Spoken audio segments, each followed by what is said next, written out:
G'day, folks. It is the coach here. I hope you're all doing well, but more importantly, you are not hungry. You are hangry or something. What's the other side? You're either You're hungry or you're eating. One of the two. You're eating. I was going to say thirsty, but I know you're not thirsting.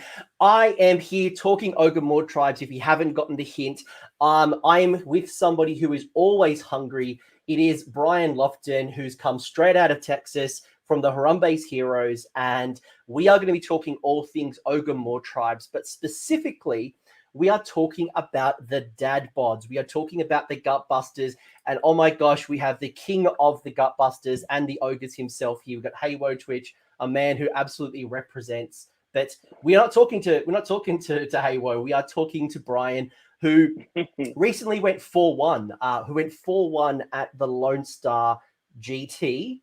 Got that one right. And I found that really interesting because on the surface, ogres do quite well in the meta. Ogres as a broad book is doing pretty well. Yeah. But the Gutbusters, when you look at the Beastclaw Raiders versus the Gutbusters, there is a big gap between competitive levels. But you had taken the underperforming side of the ogres, and you did incredibly well. So today's chat is going to talk about Gutbusters. We're going to dig deep into this book and understand what were those success strategies and look at one of your lists. But first off, g'day, welcome, Bryan. Give us the spiel. Who are you, and why is Harumbe's Heroes like taking over my channel?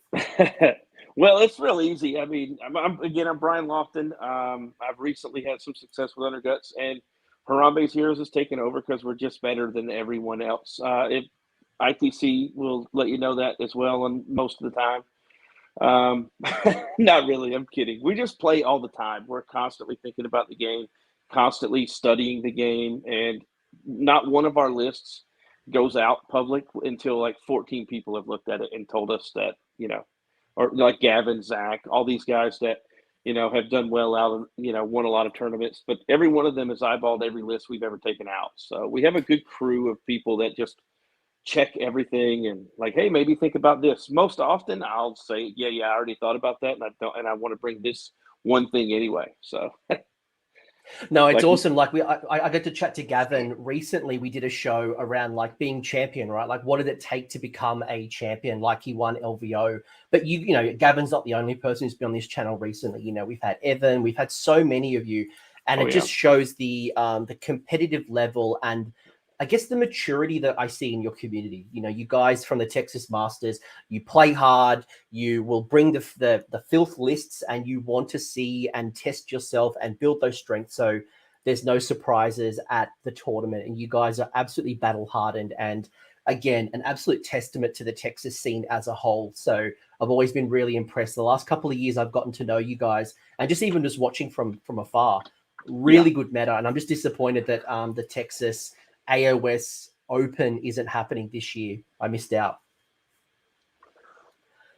But Hades, who's an absolute friend of the channel, always in here asking about the Underworld's warbands. He's not going to ask about the Underworld's warbands because we know for a fact it's going to feature in this list because of the Underworld's warbands. The Ogre one is chef's kiss. Oh, so good. It's so nice. It's so good. And I can't remember, is Hrothgorn in the Underworld's warband also? Like, I had both of them in there, I think. And Hrothgorn is, he is a problem on the board for people. They just don't know how to deal with him. He's not so strong that you have, it's worth dedicating a big chunk of your army to, but you have to dedicate enough to it to kill it. Yeah, and it's fun. We'll get there. The ogres are great. Look, I actually got to play it might have been Underguts. I can't remember which of the Underguts or one of the sub allegiances. I actually had one of my recent games was against an ogre Gutbuster list recently, like full of iron guts. Man, they slap that unit of 12. Like when you double reinforce it, it's like 700 odd points, but they slap. Look, I want to start off and, yes, I'm absolutely going to acknowledge the pink elephant in the room at some point, Kragnos, but this is not the Stonehorn show. I should stop moving my hands around. I'm just so excited. We're not talking Stonehorns because this is the Gutbuster side. Stonehorns and Thunder Tusks and Beastclaw Raiders are doing well in the meta, and we've had chats about this in the past.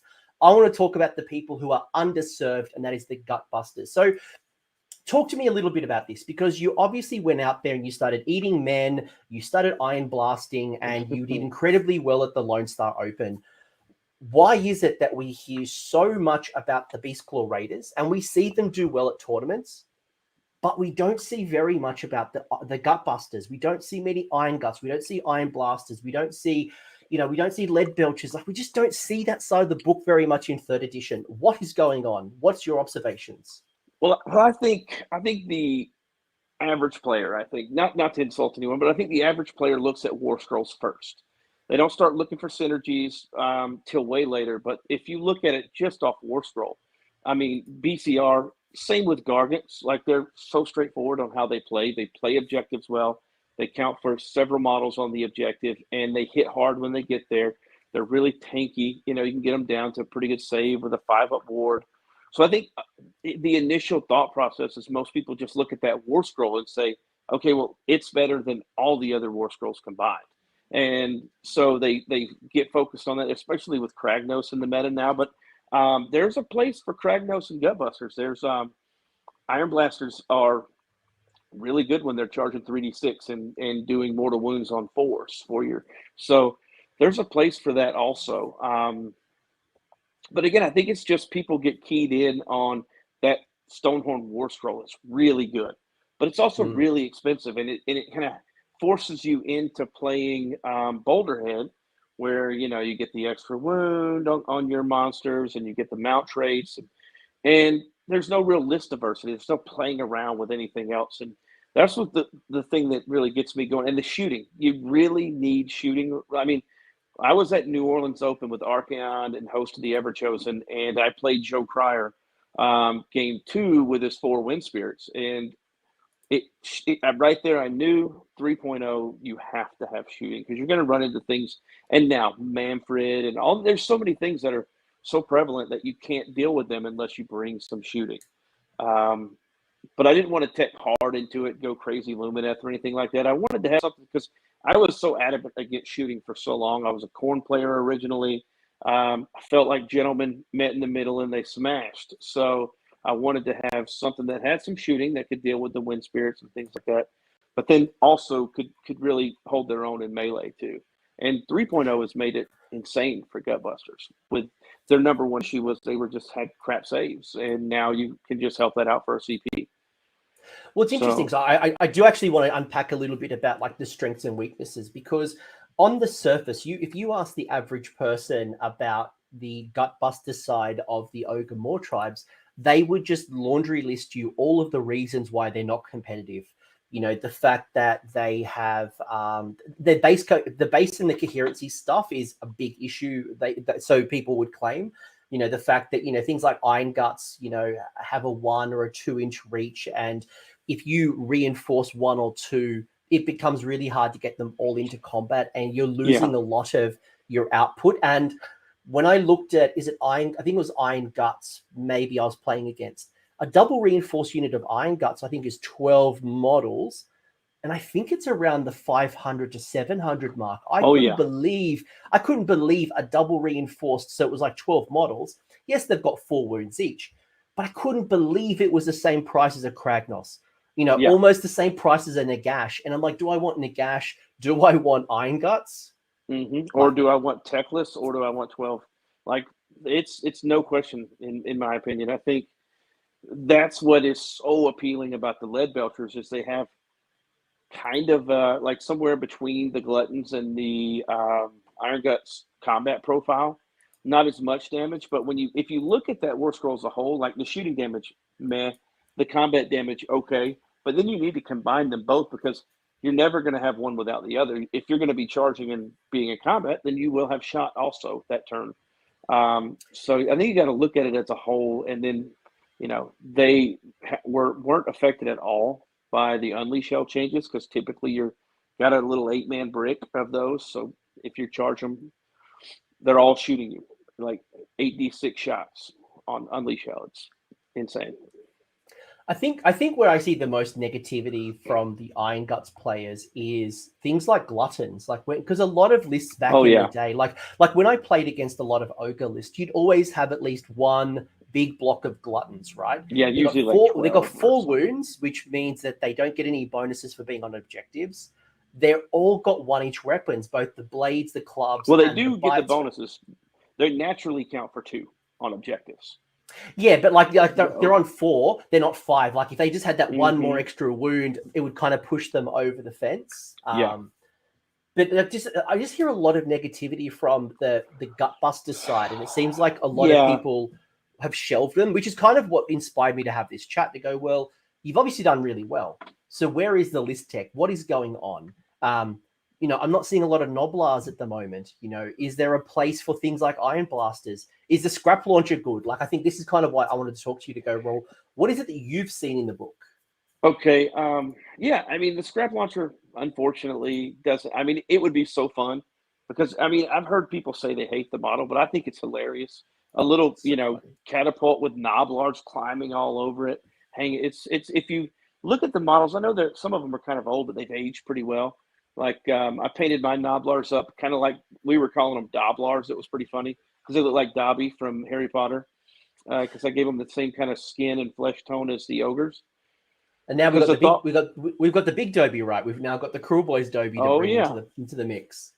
yeah, and the thought process is they think eventually that they're just a sub evolution of ogres, and eventually if they try hard enough and kill enough stuff, they'll eventually evolve into an ogre.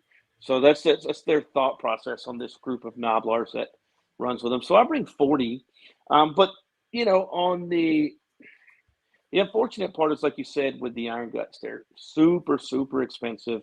And for where they get done, you're typically only getting, if you bring like that guy brought 12, you're probably getting 7 in combat, maybe. So as hard as they hit, your damage is cut in half because of the way that coherency works. And gluttons, unfortunately, great models. I love them. The first list I built had 12 in a unit, but they do nothing with save stacking.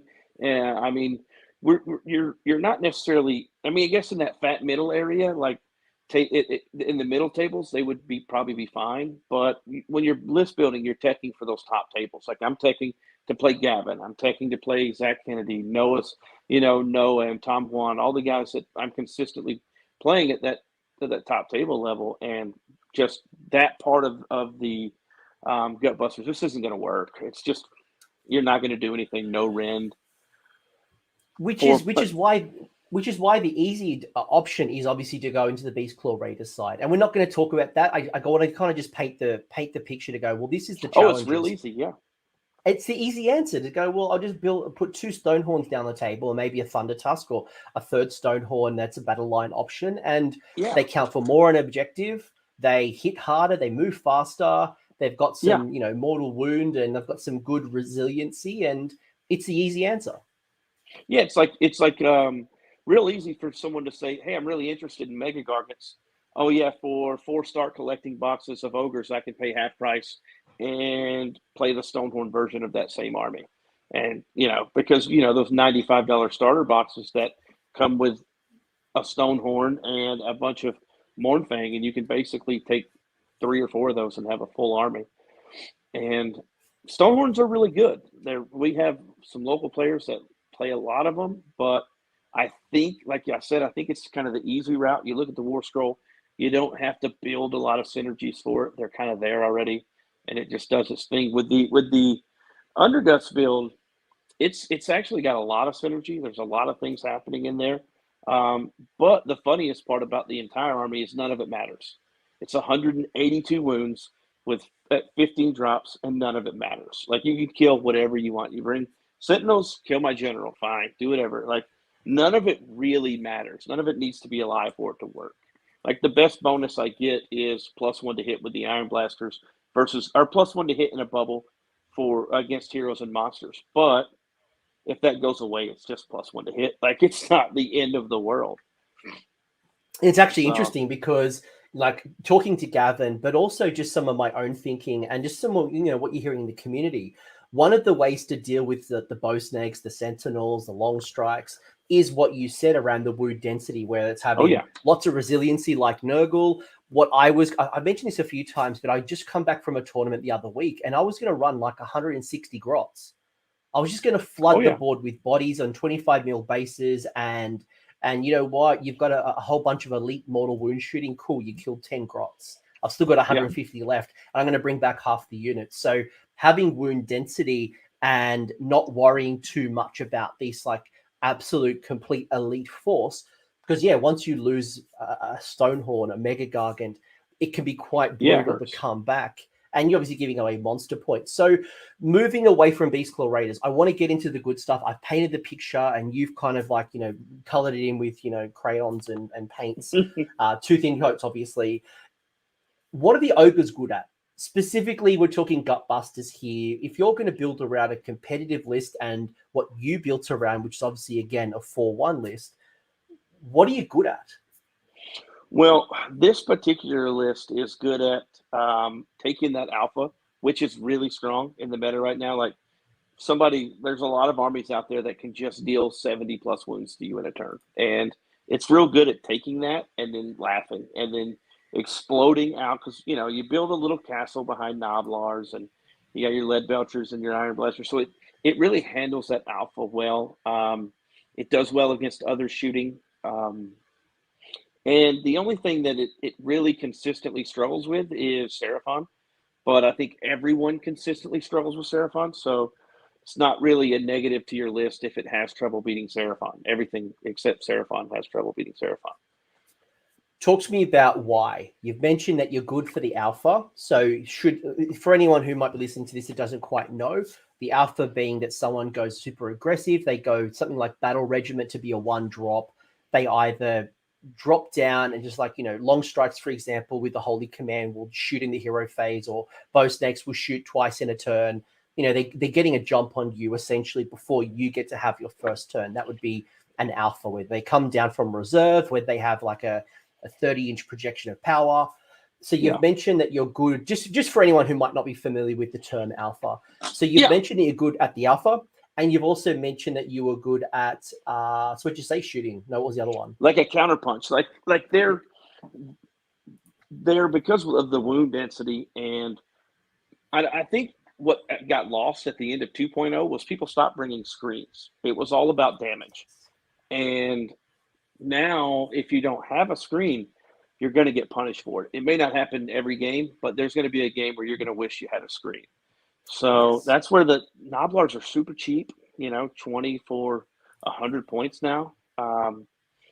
Super, super cheap. And then once you, what it does well is it lets your opponent crash into the wall of Gnoblars. And by the time the Gnoblars are gone, you've also probably whittled down enough of their army, and then you've lost 40 wounds of your army. Usually something else. They have some kind of shooting that can shoot over, but you've lost about 40 wounds. And then the ogres come flying out of there. The 8-man unit on the charge, it's doing, you're rolling your unmodified, maybe the 8-man unit. So for your unmodified charge roll, you roll that many dice, and on the 4-up, they do mortal wounds. The other tech that you bring in there, which I don't know how more people don't use it more often, but I guess it's because Iron Blasters aren't used. But the Blubber Grub Stench, you put out a bubble around your Butcher, and all 4 of your Iron Blasters charge like Stonehorns. So that's, again, the 4 doing the mortal wound on the 4+. And, I've had the army go out. I've tabled Gargants multiple times with it. Even against Doc, I've done very well. Because Doc, you kind of know how much damage Doc has per turn, and I have 185 wounds. And as long as I manage Marathi and make sure I get my wounds on her and that she dies by turn 3, then I'll just outlast that army. Its damage just runs out. I've played them 3 times in tournaments and picked Marathi up and shook the change out of her pockets because the ogre's got to eat. Thoughts and prayers from Marathi. She's certainly not doing very well in the meta, but it's funny how far she's fallen and how much and how little has actually changed.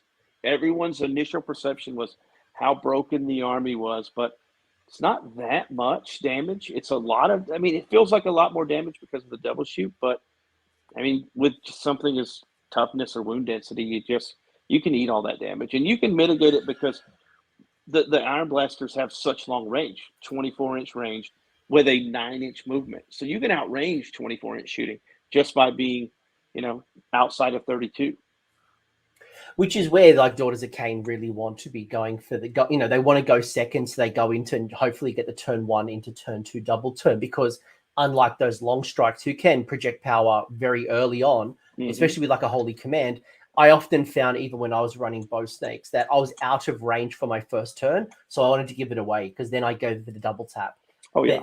This is not the Daughters of Cain show. This is the Ogres show, and I think it's interesting because, as you said, you're playing against top tier people, the Gavins, the Toms, the Noahs, like all these great people, like Zach and Evan, and just all these great players in the community. So you're obviously not picking out just you're not going 4-1 and doing well at small events. You're obviously playing against these really strong armies. So I guess what have you learnt along the way when you're playing with these ogres? Is it? And I think one thing I want to call out is the call out around screens, because I've noticed that everyone in third edition, because you can, because of, I don't know whether it's people just don't have the points because points went up, whether it's because of reinforcements and people spending their reinforcements in other places, or because there's less objectives on the table, they feel like they need less screens. And I know when I've been talking to a few ogre players, they're like, "Oh, I wish that Gnoblars could be battle line."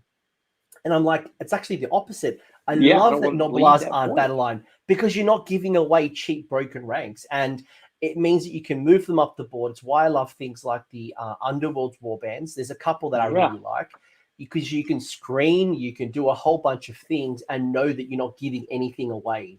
Yeah.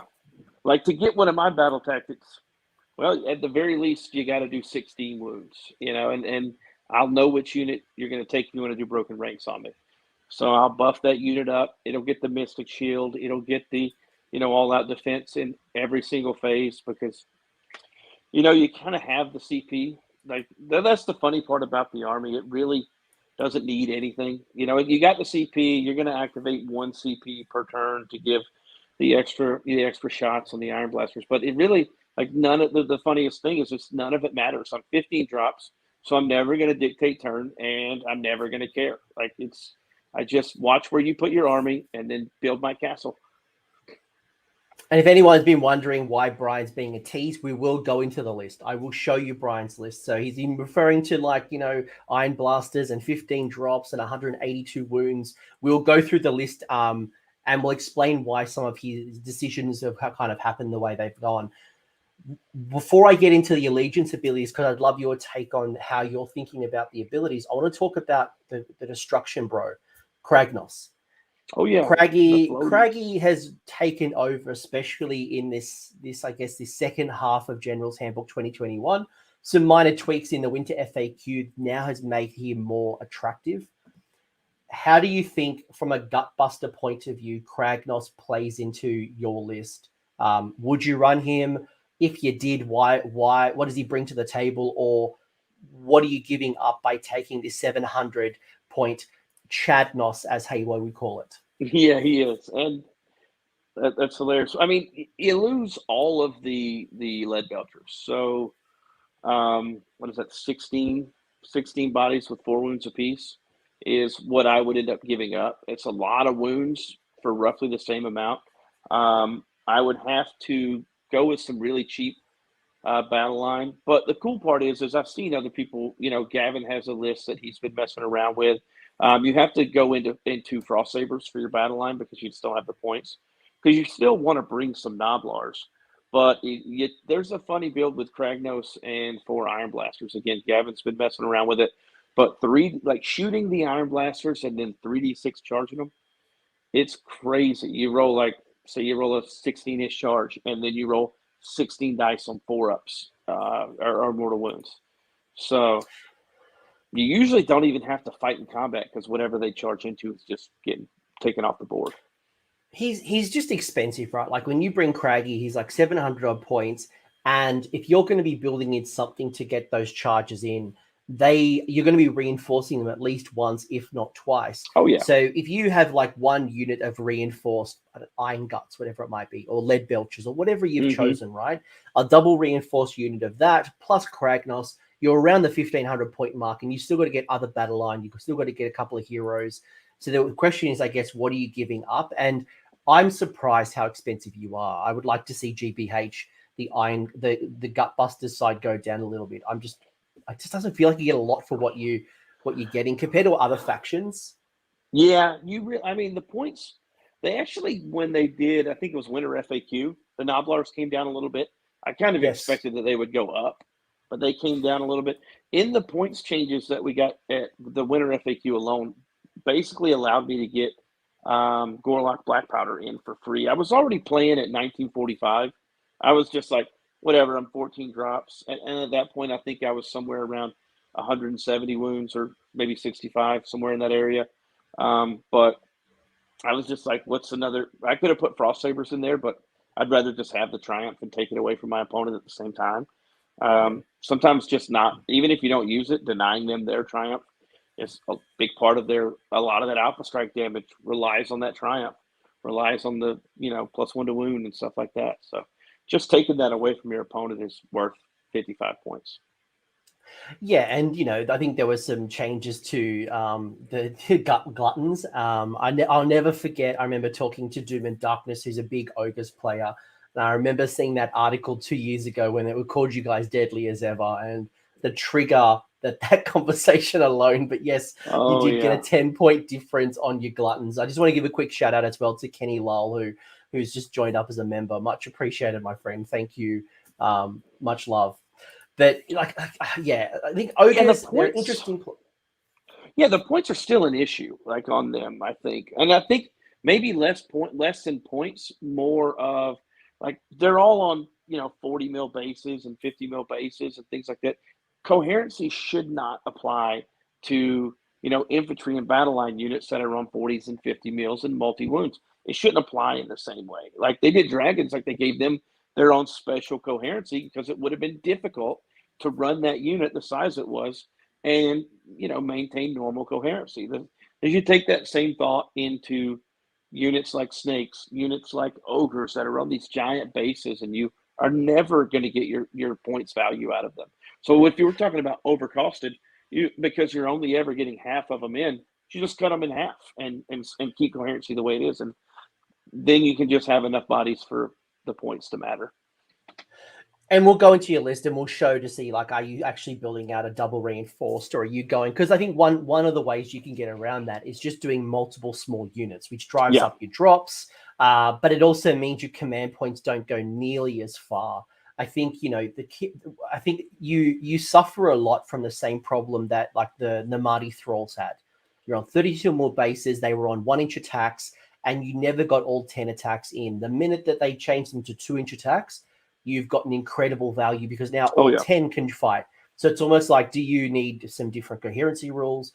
Do you need some extended range? But look, in the day, you've done incredibly well. And what I want to do is I want to bring up some of the rules and go, well, what are you thinking about? What are you thinking about when you look at some of these abilities, right? Because you've got the trampling charge, you've got the ravenous brutes, you've got might makes right. I always call it mightier makes rightier. Being a Suns player, I'm no, that's not the rule. That's not the rule. I don't want to trigger you guys because that was your special little thing for a little bit. It was, and then now they for a little bit better. we do. Well, they're bigger. They took it. They took it. They hung out with ogres. They saw it. They're like, yeah, we like that. We're going to do it better.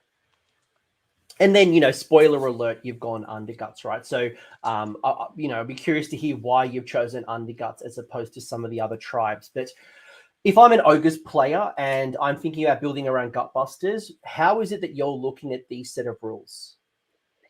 Well, what you got to look at is, like we've already talked about, you have the coherency issue, you have the points issues.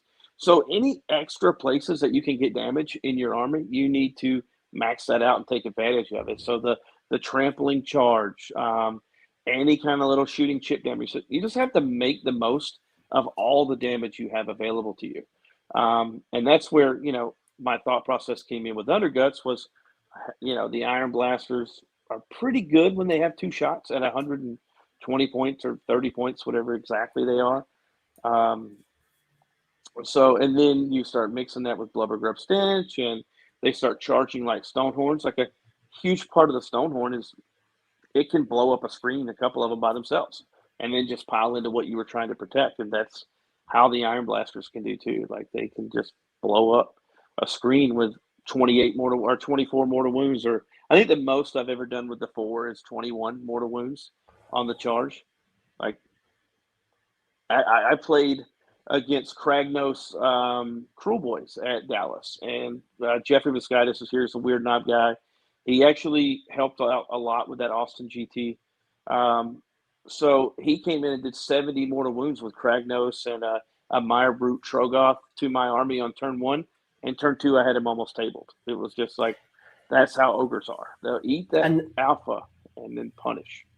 And that's one of the appeals of bringing Craggy in, because the 3d6 charge then allows you to do far more potential mortal wounds from the trampling charge. That's the big list tech there, and which is why it's super easy with the Stonehorns or the Thunder Tusks. You've now got a fast-moving model. You know, you see the Stonehorn will re-roll the charge, even if it was a 3-inch charge, and you don't like the dice roll, you re-roll it just to try to get that spike. Up and re-roll it. But like, so talk to me a bit more about it. You know, like from an objective point of view, you know, your ogres are going to count to 2 models instead of 1. Like that's another thing. I played, you know, just another example against a Lumineth player there where I couldn't kill anything in his army. I mean, Lumineth, it was Syar, so they all had all of the what is that, realm stone, whatever it was. They can just burn those Aether Quartz. That's what it is. Burn the Aether Quartz and buff up their saves. Like round 1, we were both really cagey because he was worried about my shooting. He didn't have any. It was like the first time I'd ever seen Sire take him with no Sentinels. So real nice guy. Best, funnest Lumineth game I've ever played.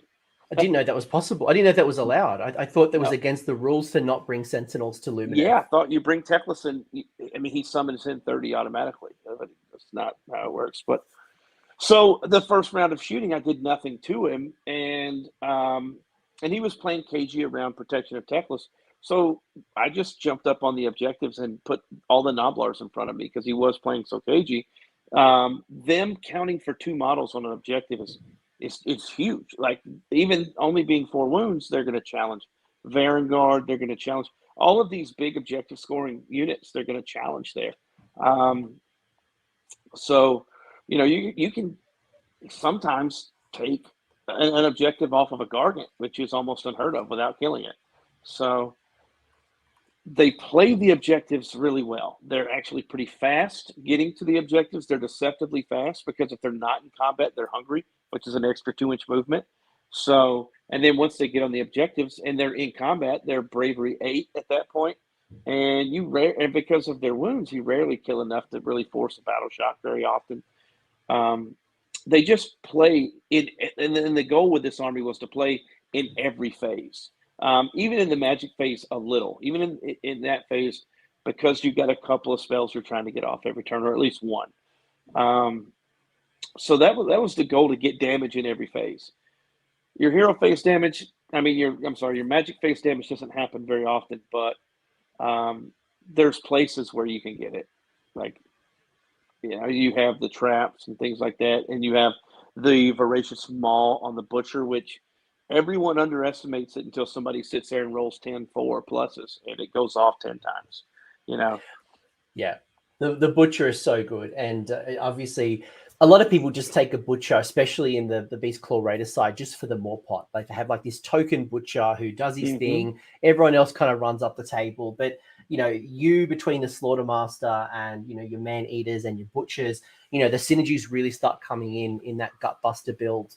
I think, you know, what I love about your Allegiance abilities, and obviously there's more that are in the book, but they're more focused towards the Beastclaw Raiders, but they're very simple by design. You get, you know, your Ogres are counting as 2 models, so it means that your Gnoblars aren't going to count. They're just 1 model per that's on the objective. It's purely your Ogres.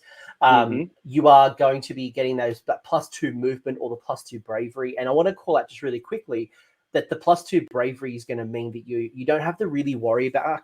Every time I play Ogres, it doesn't seem like you worry that much about Inspiring Presence. You can spend your CP on other things: all out attack, all out defense, redeploy, rally, insert command ability here. So you get to really tap into those types of things without worrying about massive loss. And your 4 wounds apiece, Like, And even the you're not. small units, when they charge, you've got the mortal wounds also. Like Yes. I'm talking about getting them on 4s, but you can get them on 6s, and it's just it all adds up. Usually by the end of the game, if I've gotten into some really, a lot of melee combats, I've probably done 25 or 30 mortal wounds across the game in the charge phase.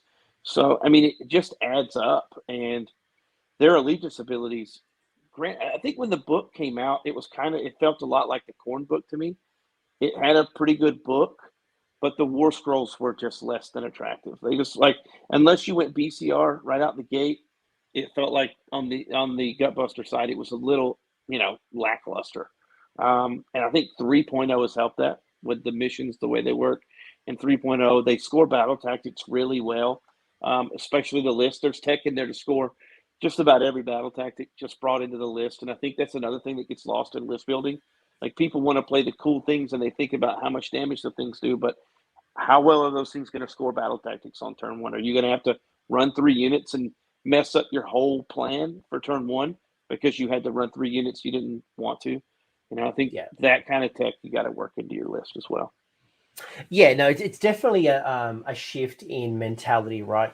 Back in the ye old days of Warhammer, it was all about just doing damage, forcing battle shock and bravery tests, and even like back in Warhammer Fantasy, like you do break tests and you chase them down the board. I actually played an ogre army not long ago in fantasy battles, and those 3 Iron Guts just stood there, took it, and they charged me off the board because they don't care at all. And the gut magic was so powerful back then. But you've seen the evolution of Warhammer really focus now towards, not winning in the shooting phase, not winning in the combat phase, but often in the movement phase and also in the objective claiming. And probably one of the big things that 40K has brought to Sigmar. And it's a real mentality shift, because you're right. It's less about the synergies and less about the damage. It's more about, how do I guarantee myself my grand strategy, and how do I score my 5 out of 5 battle tactics? That is the goal. And when you start looking at all the bonuses and things, you've really got to start thinking about not just what's going to give you the best damage, but what's going to score me those 5 VPs or the 5. Yeah, and how do I force my opponent into picking one that isn't guaranteed? That's another thing. Like, if you can force your opponent to take a Broken Ranks where they don't want to, or take a Slay the Warlord where they don't want to, like that Tyrant in my list that you'll see is pretty resilient, because of all the stuff that you can put on him. You can get him to a 2-up save fairly easily, and -1 to hit for shooting and or a wound. But anytime you can force your opponent into picking a non-guaranteed battle tactic, and this list kind of does that pretty well too. Don't ruin Christmas. Don't open up the present just yet. We'll go to your list. Yeah. We will. I guarantee it. But I want just so excited. Like, it's good. It's good. But I get one thing I want to talk about though before I just want actually 2 things actually. One is, why Underguts? Because you've got Meat Fist, you've got Blood Gullet. A lot of people, it seems, play Blood Gullet, or maybe my perception is that Blood Gullet's the more popular build. I don't see a lot of Meat Fist. What is it that drew you to Underguts? Yeah, Meat Fist has been bad for a while, just right from the get-go. And they're like, in the lore, they're the strongest ones. They are the winners, but there's no good. But Underguts, believe it or not, it was Leadbelchers, and it was the Leadbelcher combat profile. Very similar to Gluttons. Gluttons have 3 attacks, 3s and 3s, no rend, 2 damage. Well, Leadbelchers are 3s and 3s, rend 1, 2 damage. And it's only 2 attacks, so they lose an attack and they get a rend. And the shooting as well. Again, like I said, when I played against those Wind Spirits, I was playing Archaon and all kind of stuff, and I was like, it's over. You got to have something for shooting in your list now, and I went real heavy into it. I decided with Underguts, I wanted, like, the Iron Blasters really mess with things also, with their ranges, and being able to get 2 shots on them is really good. It's kind of like, I don't know if you remember when the Corn book dropped, and Skull Cannons for like 5 seconds. They 2 weeks. Shots. Like, yep. And that's why I don't do any list talking shows until the FAQ drops, because I learnt from Facehammer to, like, buff up the Skull Cannons with, like, Mr. Whippy. And then, like, 2 weeks later, it changed. Yes, it got nerfed. It was like Wrathmongers can't affect them anymore. And And you're effectively doing the same thing in this list. You have almost the same shooting profile and damage profile, and you're allowing it to shoot twice. So it's pretty good, and it can threaten across the board very easily, or always. I can force my opponent, who generally wants to be a mid-board grindy army, I can force him to come to me and come off of the objectives. At Austin, I went 4-1 there too at the U.S. Open Austin, and Evan Miller, he was laughing because every time he would come to my table, there would be a mid-board style kind of grindy army in my deployment zone punching Gnoblars, because I would do so much damage with the shooting that I would make him come to me. Like, it was like, okay, I got to go deal with that, or at least I put that in their head that I got to go deal with those cannons, or I'm just going to get killed on the objectives.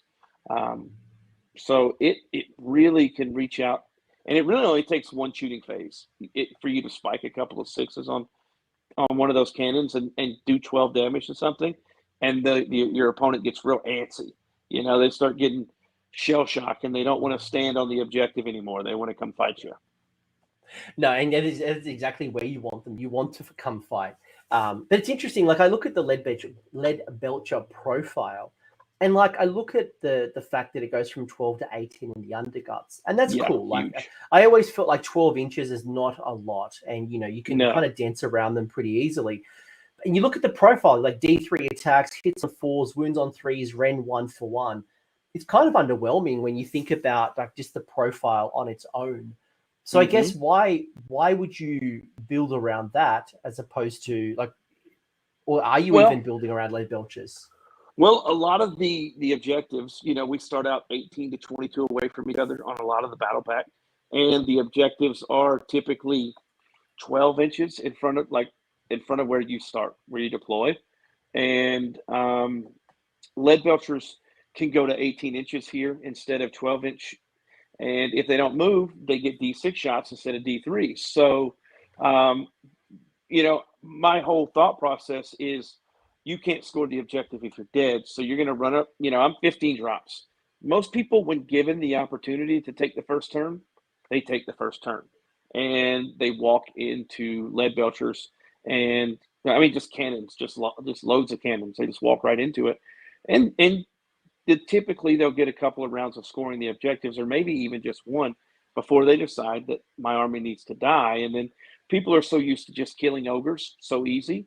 In 3.0, they don't die that easy. In 3.0, you're looking at, a 4, or, they go to a 4+ save with all-out defense, and you get Mystic Shield on them. They're at a 4+ save, ignoring -1 rend.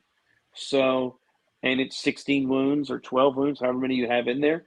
My big unit is 24 wounds. So it's like, you're not going to chew through it and rally we can rally a 4-wound model back to a unit very easily. I was going to ask you about rally, because that's rally sounds like a good idea. The challenge is obviously not being in combat to rally, and you want to be in combat. So it's a good idea, but it's not always good in theory. But if you can retreat and you get the double turn, and then you kind of, throw down a rally, and not bad when you're getting 4 wounds a model. Yeah, and usually with the Gnoblars, you're able to control that engage a little bit. So you're not necessarily in combat until you want to be. It's really, to be honest, it's kind of one of the easiest armies to play that I've played in a long time. I'm not saying it's an easy army to play, because you really got to know what you're doing with it. But once you get it figured out, it could be consistently 4-1 and even 5-0 with the right matchups. The only thing it's really going to struggle with is Seraphon. At least this version of it. What about some of the other big bads, like your long strikes, like your dragons right now? Obviously, Fulminators and your Stormdrake Guard terrorizing, or at least the hearts and minds. People are scared of them. What about those? Like, are you concerned about them? How do you handle them?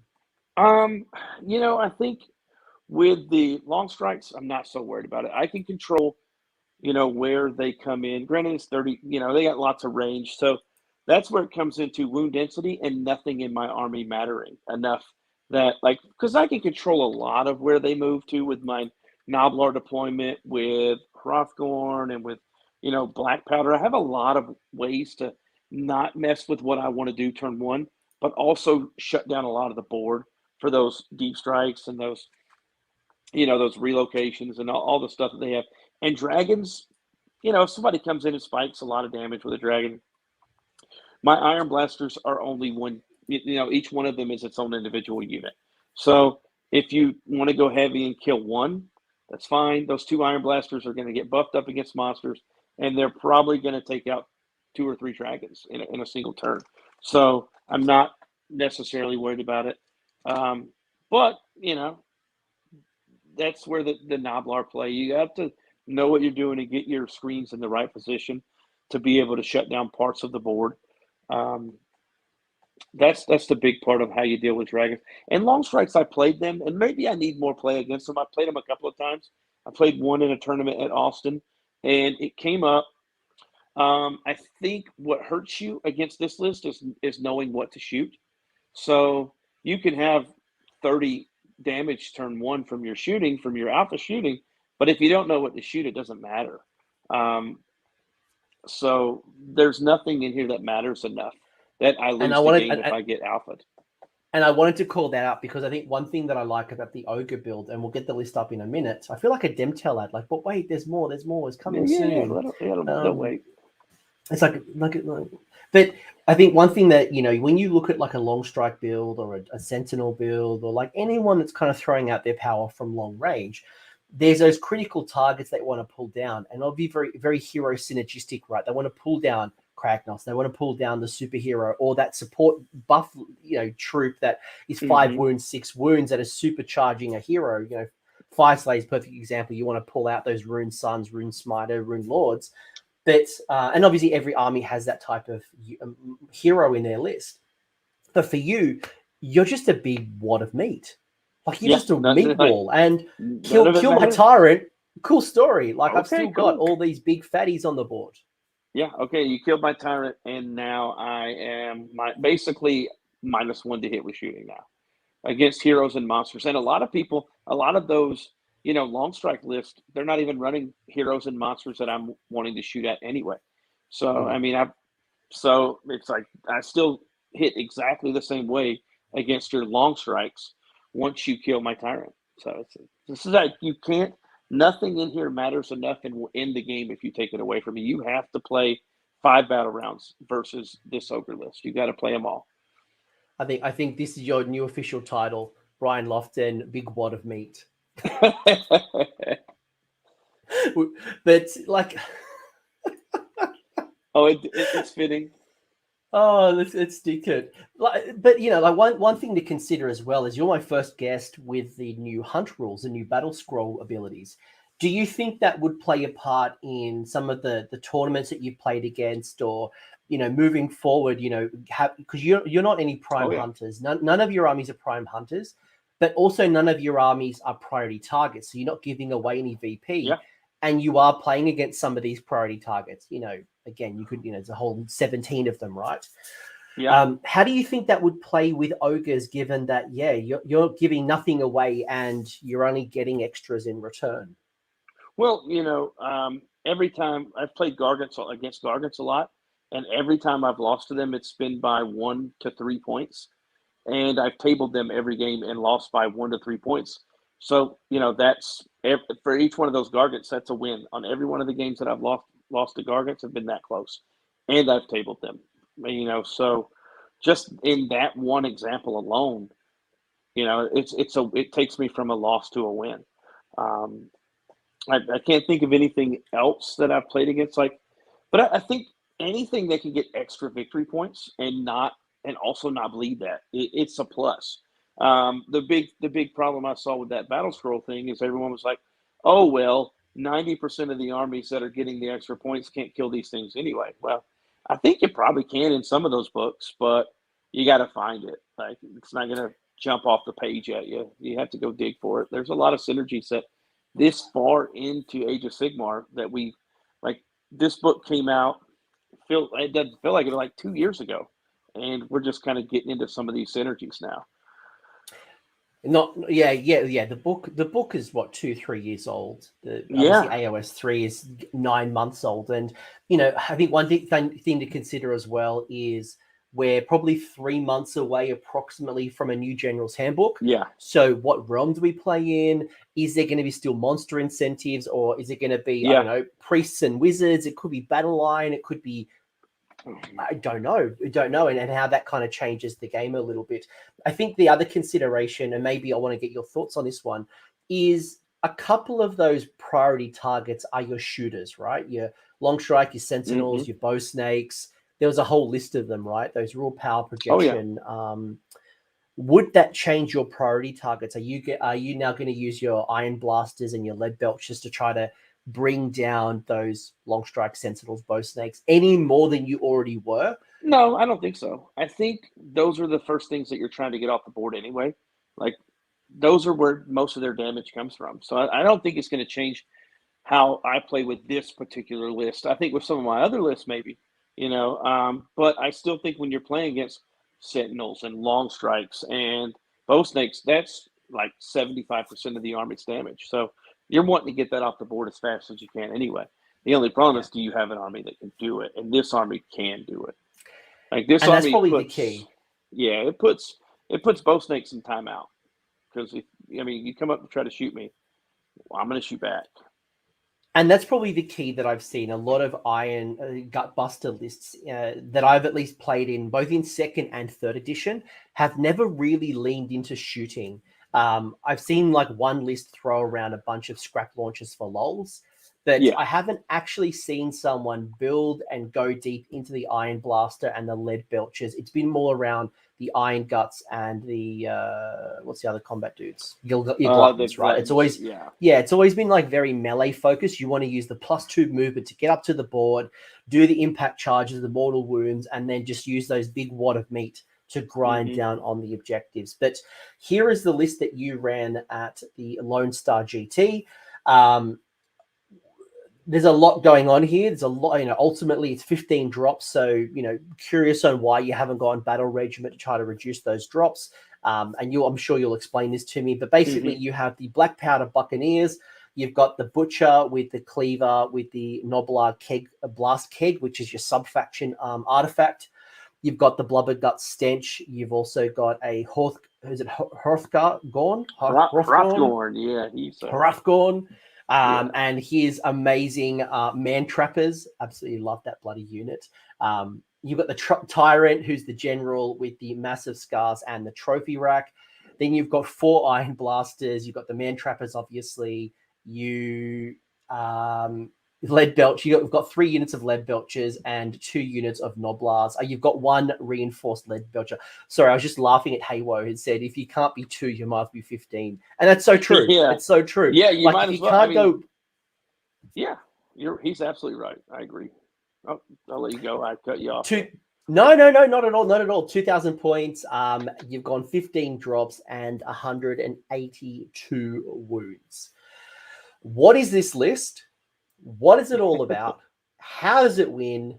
Talk me about how it all kind of comes together, because this looks like a big list of what the F to probably the average person. Okay.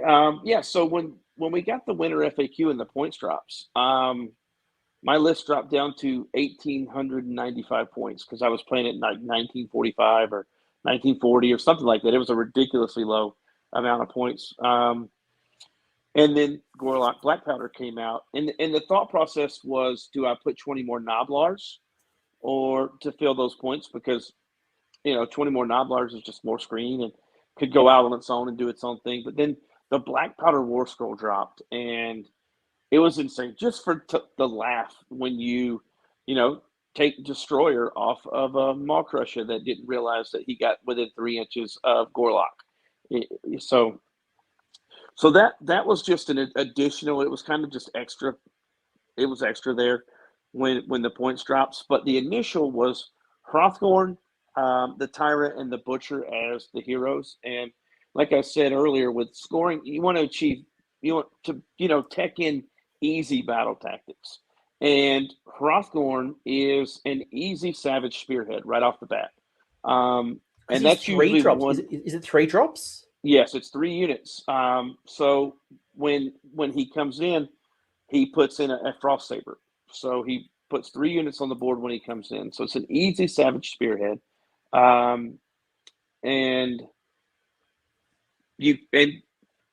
so a lot of people want to do that. What do they call it? What is that one? Ferocious Advance, turn 1. Yes.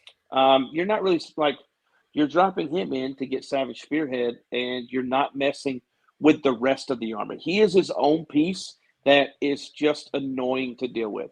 You'll drop him off in the corner, and unless they turn something big around, then they're not going to deal with him in a single turn. I've dropped him before. I've dropped him 9 away from the Shadow Queen and charged in and put 3 wounds on the Shadow Queen, and then he died. But it didn't matter. It was 3 wounds on the Shadow Queen. I wasn't going to get there any other way. And it just started the clock on her. That's always the problem with Morathi. As long as you can keep that clock running, she's not that scary. You got to chip away early. You're going to be putting wounds on her ASAP. Yeah. Because when she goes turn 3 and she's Hulkamaniaing, re-rolling ones to hit, re-rolling ones to wound, re-rolling ones to charge, she's like doing all these things. Like Mind you need to be Razor, chipping away. Witch Brew, all this stuff. She's nuts. Yeah. So, and the thought process was he would be off on his own doing his own thing. And then that was what helped me come to the decision of Gorlok, is how much fun I had with Hrothgorn. And then I thought, well, there's another one that can be off on his own. He has to start on the board, but Hrothgorn starts in Deep Strike. So Savage Spearhead usually right off the bat, an easy battle tactic. Or if we're playing the Vice and you mess up and come off of your back objective, I take your back objective and get Conquer. So I'm going to put up the hand to the teacher, because there is a really good comment as well that Gavin had called out, and I think it's really worth considering this one, right? Gavin had mentioned that I'll deploy Hrothgorn, whatever his name is, and I'll go to the bathroom before you deploy your army. While you deploy your army, sorry. That's now, it. That's a joke, right? But no, that's legitimately happened. It's correct. Behind the joke, most people are trying to build a 1, 2, or 3 drop.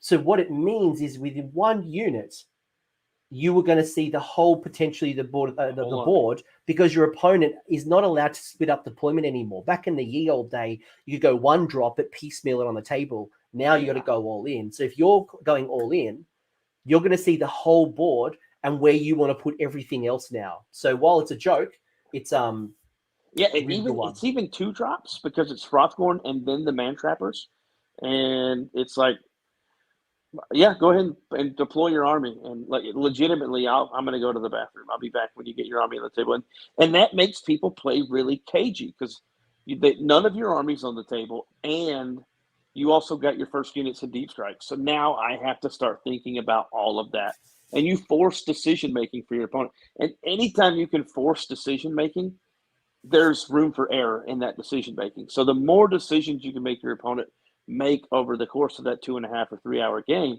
the more likely they are to make a wrong one, and then you can capitalize on it. Quick question, Noops. No, Blackpowder is 2 units.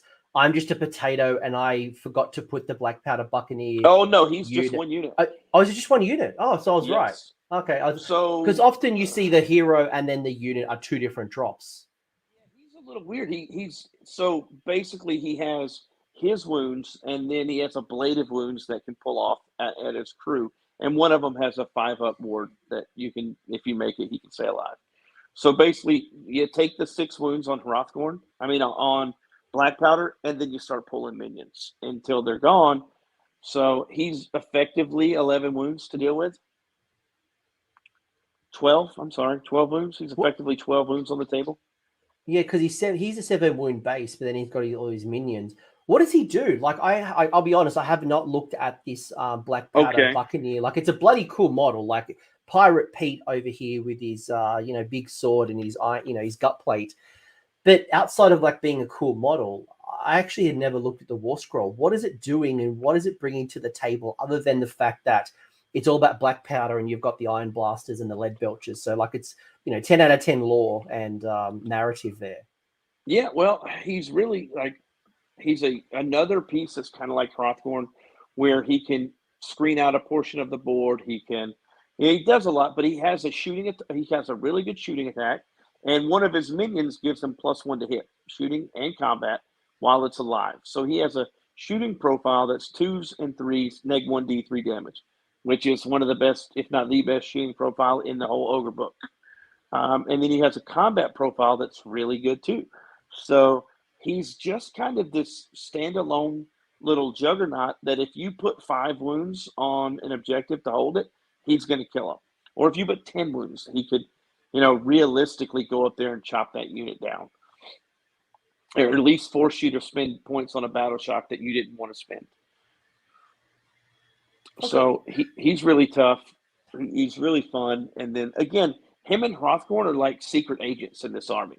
Like, you have what would be your conventional gunline army with the ogre stuff, and then you have Hrothgorn and Blackpowder just running around being generally annoying and being where you didn't want to have to deal with that board space. You know where my army's at. You know what you got to kill to make me stop doing damage to you, but you also have an annoying Hrothgorn and Gorlok Blackpowder running around just being a general pain. Yeah, because I'm looking at his war scroll right now. I'm just revisiting, and like, it's a bit of a meh. Like, you got this legendary looter ability that if you're within 3 inches of an enemy with an artifact of power, you roll 2d6, and on a 12 plus. But if you've got one of the minions, you add +2, and essentially you remove an artifact on at best a 10 up, right? Like, no, at best a 7. You get +1 to the roll for every minion, and then one of them is +2.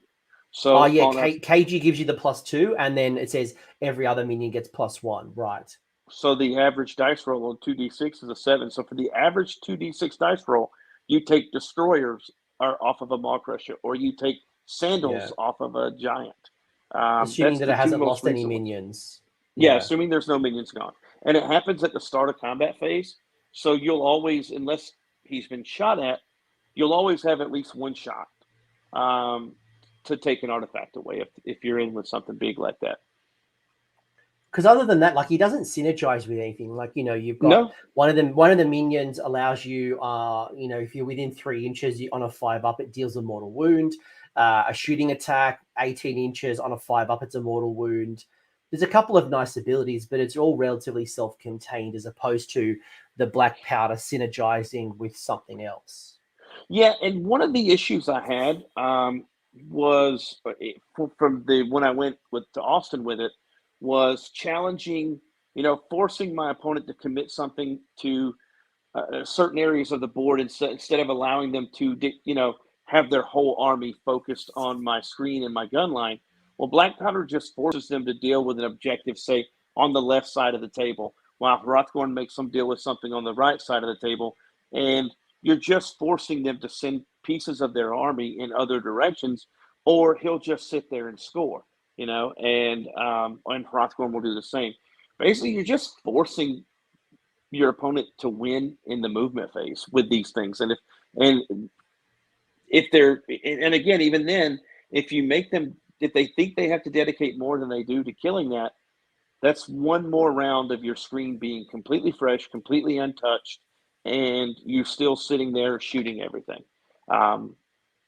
So he totally doesn't do anything with the rest of the army. He is 100% just like a secret agent, like a saboteur. He's out there doing crazy things to draw fire and draw attention. And to be honest with you, he does. Yeah, and like otherwise you just ignore him because you're looking at the Leadbelchers, the Iron Blasters. You're trying to get through those Gnoblar screens. Talk to me about the Butcher and the way you're using the Morpot. Are they kind of like, the mega powers, or are you moving your Butcher away from the Morpot? Yeah, that's kind of game to game. Like sometimes, like if I'm playing against an army like Seraphon or Lumineth that can get D3 mortals on me pretty quickly, I'll keep the Morpot in range for that turn 1, kick the pot to get me back up to where, full. So basically, I've had players that the only thing they were able to get on me with Seraphon is, D6 or D6, D3 mortal wounds. So I'm able to kind of withstand that pretty well. But a lot of times what I'll do is just clog a piece of the board up with it. And then I know that if I go towards, usually it's to where the objective that I think the game's going to be played on, I'll put it near that objective as close as I can, and we'll get up there eventually to it. But it's also impassable, so that's another thing that you got to be careful with, especially BCR players. I've seen BCR players use their maul pot and stick it and then have to go all the way around it, and really mess with their own movement. So you don't want to, you want it close enough to where you can get to it when you need it, but not so close that it becomes an issue. Like sometimes I'll use it as part of my screen. Sometimes it'll be just like mid-board waiting for us to get to that objective. So, and then the +1 to cast is nice, but the only time you're really trying to get a spell off is Blubbergrub Stench, and it's on a 5. So, and if someone can stop that, they were already going to stop it probably. Like the really high, the really effective magic armies that weren't going to let me get that were probably going to stop that whether I had the +1 or not. So it just so gained the game. So you're always going with the blubber grub stench over the voracious maw. That's your default spell. Oh yeah. Because the maw is a good spell, but the blubber short range. Yeah. What is it? It's a like 12 or like maybe 18. It's very short. It's range. 18. It's 18. It's an enemy unit within 18. And it's okay when you don't need Blubbergrub Stench, but typically when you're worried about that spell going off, it's because they're in your lines and you're ready to clear your lines. Now, the army just, like the Gnoblars hold the line long enough for the ogres to whittle down enough. And then once about, a third or half of your army's off the table from the shooting, then it explodes out. And more times than I can count, I've been told I had no idea you were going to do that kind of damage in melee. They just see a shooting attack, and then, Leadbelchers come blasting out with 2 damage attacks. So they're pretty good. So again, with Blackpowder, the whole goal was he was going to do is he and Hrothgorn are just agents out there causing mischief and just being just a general pain, while the rest of your army, the real meat of your army, is that Tyrant and that Butcher sitting there. The Tyrant giving off a 12-inch bubble of +1 to hit against heroes and monsters for your Iron, for everything in that bubble. The Leadbelchers get it too. So you got that bubble of +1 to hit against heroes and monsters, and that's from the Gruesome Trophy Rack. And then he has, any hero has the command ability from Underguts, which is +1 shot on the Iron Blasters. So you got 8 shots coming off of those Iron Blasters for, what is roughly the equivalent of 500 points at 8 shots, 3s, 2s, -2 d6 damage. I think everybody, if they were told they could take a 500-point monster that had 8 attacks at 3s and 2s, -2 d6 damage, they would take it. But they look at that Iron Blaster War Scroll by itself and they're like, it's crap. But if you put that on a Kragnos base and gave that to Kragnos, they would take it. For anyone who doesn't know what the Blubbergrub Stench is, it essentially is an 18-inch bubble from the caster, and it makes Rhinox counting as monsters for the purpose of the only for the charge for the charge ability, the trampoline charge. Yeah. 2 burning questions before we move into the troops. From a Tyrant point of view, do you have a preferred big name that you use? Yeah, Fate Seeker. It changes his save characteristic from a 4 to a 3. So it's the characteristic change, which means you can still stack and get him down to a 2-up save and stack some more saves on him. So, he's hard to kill with shooting unless you got some serious shooting. I've had lots of people say, I'm going to slay the Warlord and then shoot at him with everything they got and not kill him, because the mass of scars is -1 to wound versus shooting. So he can sit there and make most of his saves too. So making him that survivable versus shooting was necessary. But then again, nothing in the list is necessary. If he dies, oh well. I lose a little bit of efficiency. I lose like 10% efficiency. They're still ogres. They still do pretty well.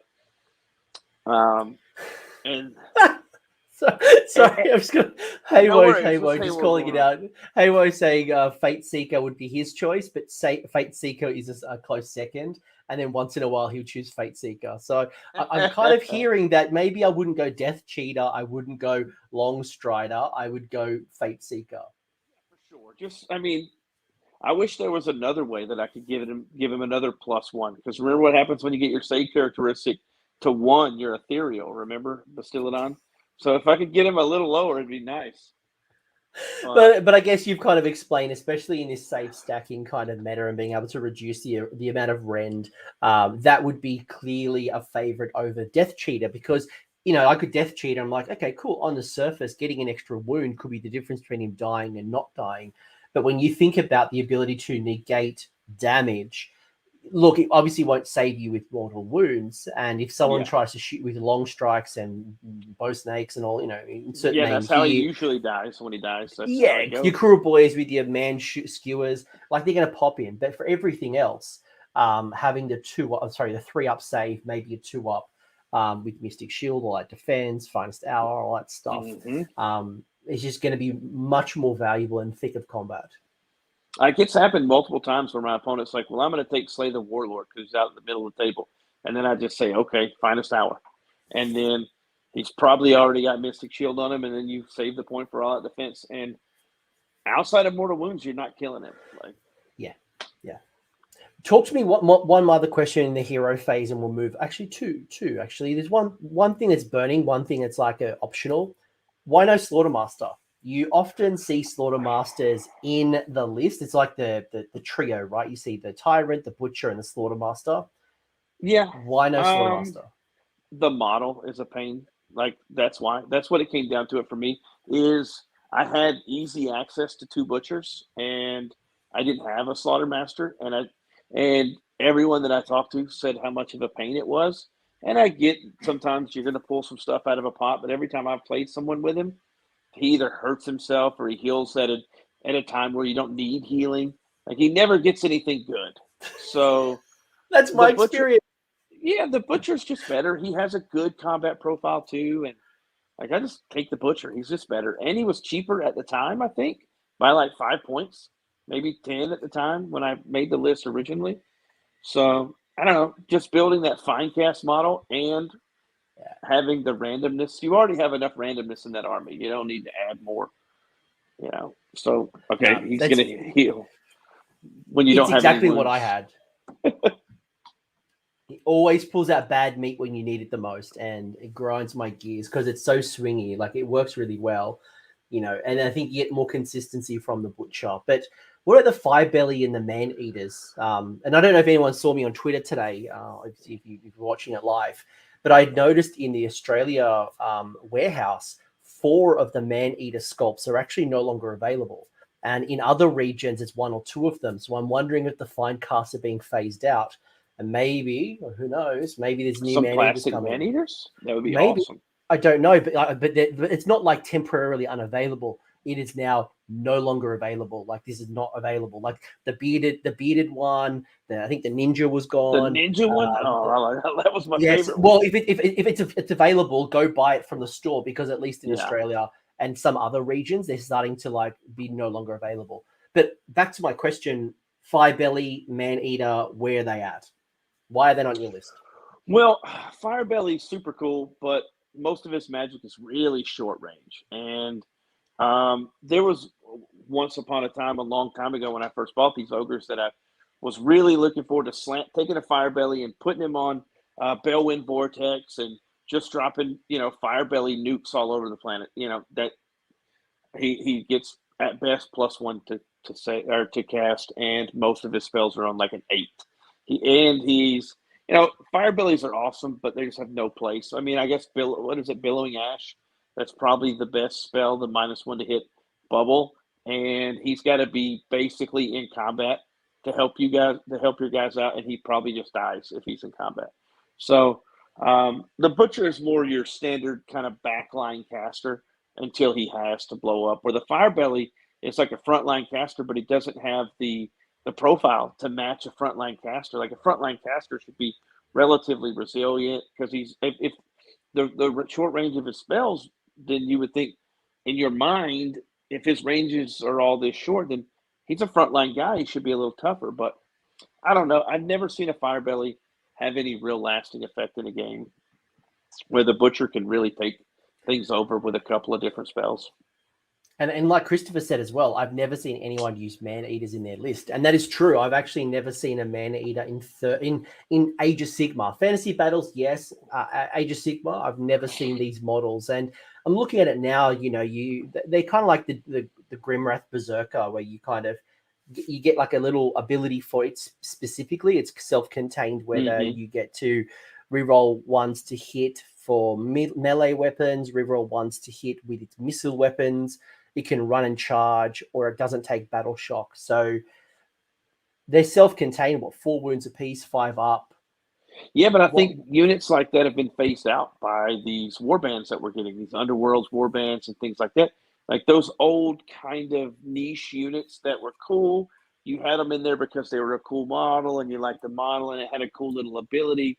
Like those are just getting kind of phased out with the warbands. Like the warbands, for this army particularly, like you're never going to take a man-eater over Gorlok Blackpowder. He's never going to do it. He's just better. Or Hrothgorn. Like you're never going to take one of the, like, though they basically kind of fill that same role because that's what man-eaters were. They were kind of you're out on their own kind of secret agent outside of your core army, and Hrothgorn and Blackpowder just do that better.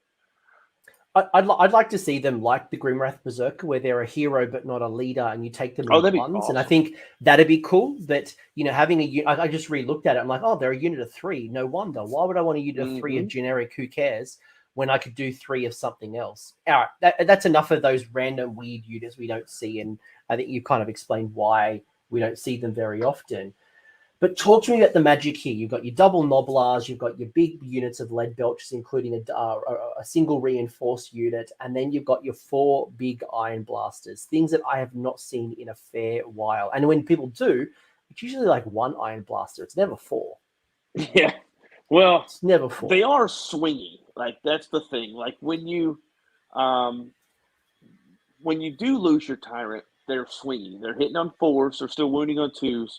And even the damage is D6. So that's what led into, and then I wanted to combine it with Blubbergrub Stench. And Gavin and I were really looking at this list really hard coming back from the New Orleans Open, from U.S. Open New Orleans last year. Yeah, last year. And we were looking at this, and we both liked it a whole lot. And it was that those Iron Blasters, people looked at them as that shooting unit. Like we've talked about, the Blubbergrub Stench is just really, it'll catch you off guard. Like you come charging into my lines, you kill all my Gnoblars, and now you're ready to get into the gut. Because most people think once I get into ogres, if I can control that engage, I'll just kill all the ogres. Well, you come through, there's usually like 40 wounds of Gnoblars, you usually leave a couple. So you leave yourself stuck in combat, which allows me to control the engage. And then the Iron Blasters with the shooting, they'll usually clear like enough and then go charging in and do, like I said, I've done 21 mortal wounds with 4 of those on the charge. And that's without Kragnos. I can't even think about how nuts it would be with Kragnos in there to help supplement those Iron Blasters. But like with these unit choices also ties into being 15 drops or 14 drops when I first made the list. It was, I have the wound density, so I don't care who goes first. I don't care if I get alpha. I have the screens and the wound density. And I want to see where your whole army is going to be, because Iron Blasters have a 7-inch move base. They're ogres, so they get 2 inches of extra movement because they're not in combat. So you're talking about 24 inches of shooting with a 9-inch move. So even bow snakes, I outrange you. Without a iron scale there to give you the run and shoot, or being in Calibron to get you to teleport, I outrange you. I can just sit, just outside of 32 away from you, and you can't shoot me, and I can shoot you. And that's how it's allowed me to really control the flow of games, is I'll sit there outside of your threat range but still be in mine, and then you have to give me the turn thinking that I'm just going to walk up into your damage, but the only thing I'm going to do is clear enough a space big enough to go out with them, or I don't do anything. It doesn't have to get in a hurry. The list really plays 5 battle rounds. Like it doesn't blow anybody away on points usually. It doesn't score a lot of points, but usually by battle round 3, if you haven't broken through the Gnoblar screen, then you're getting tabled. And that's just kind of how it works out. With your missile weapons, I'm assuming, just connecting the dots here, that you are preferably going through the cannonball as opposed to the hail shot. Oh, yeah. Because of the Ren -2? Yeah, from the Ren 2. Because, I mean, safe stacking is all over the place. And then, it's not as easy trying to do the math on damage like we used to. We used to think the average save is a 4+ save.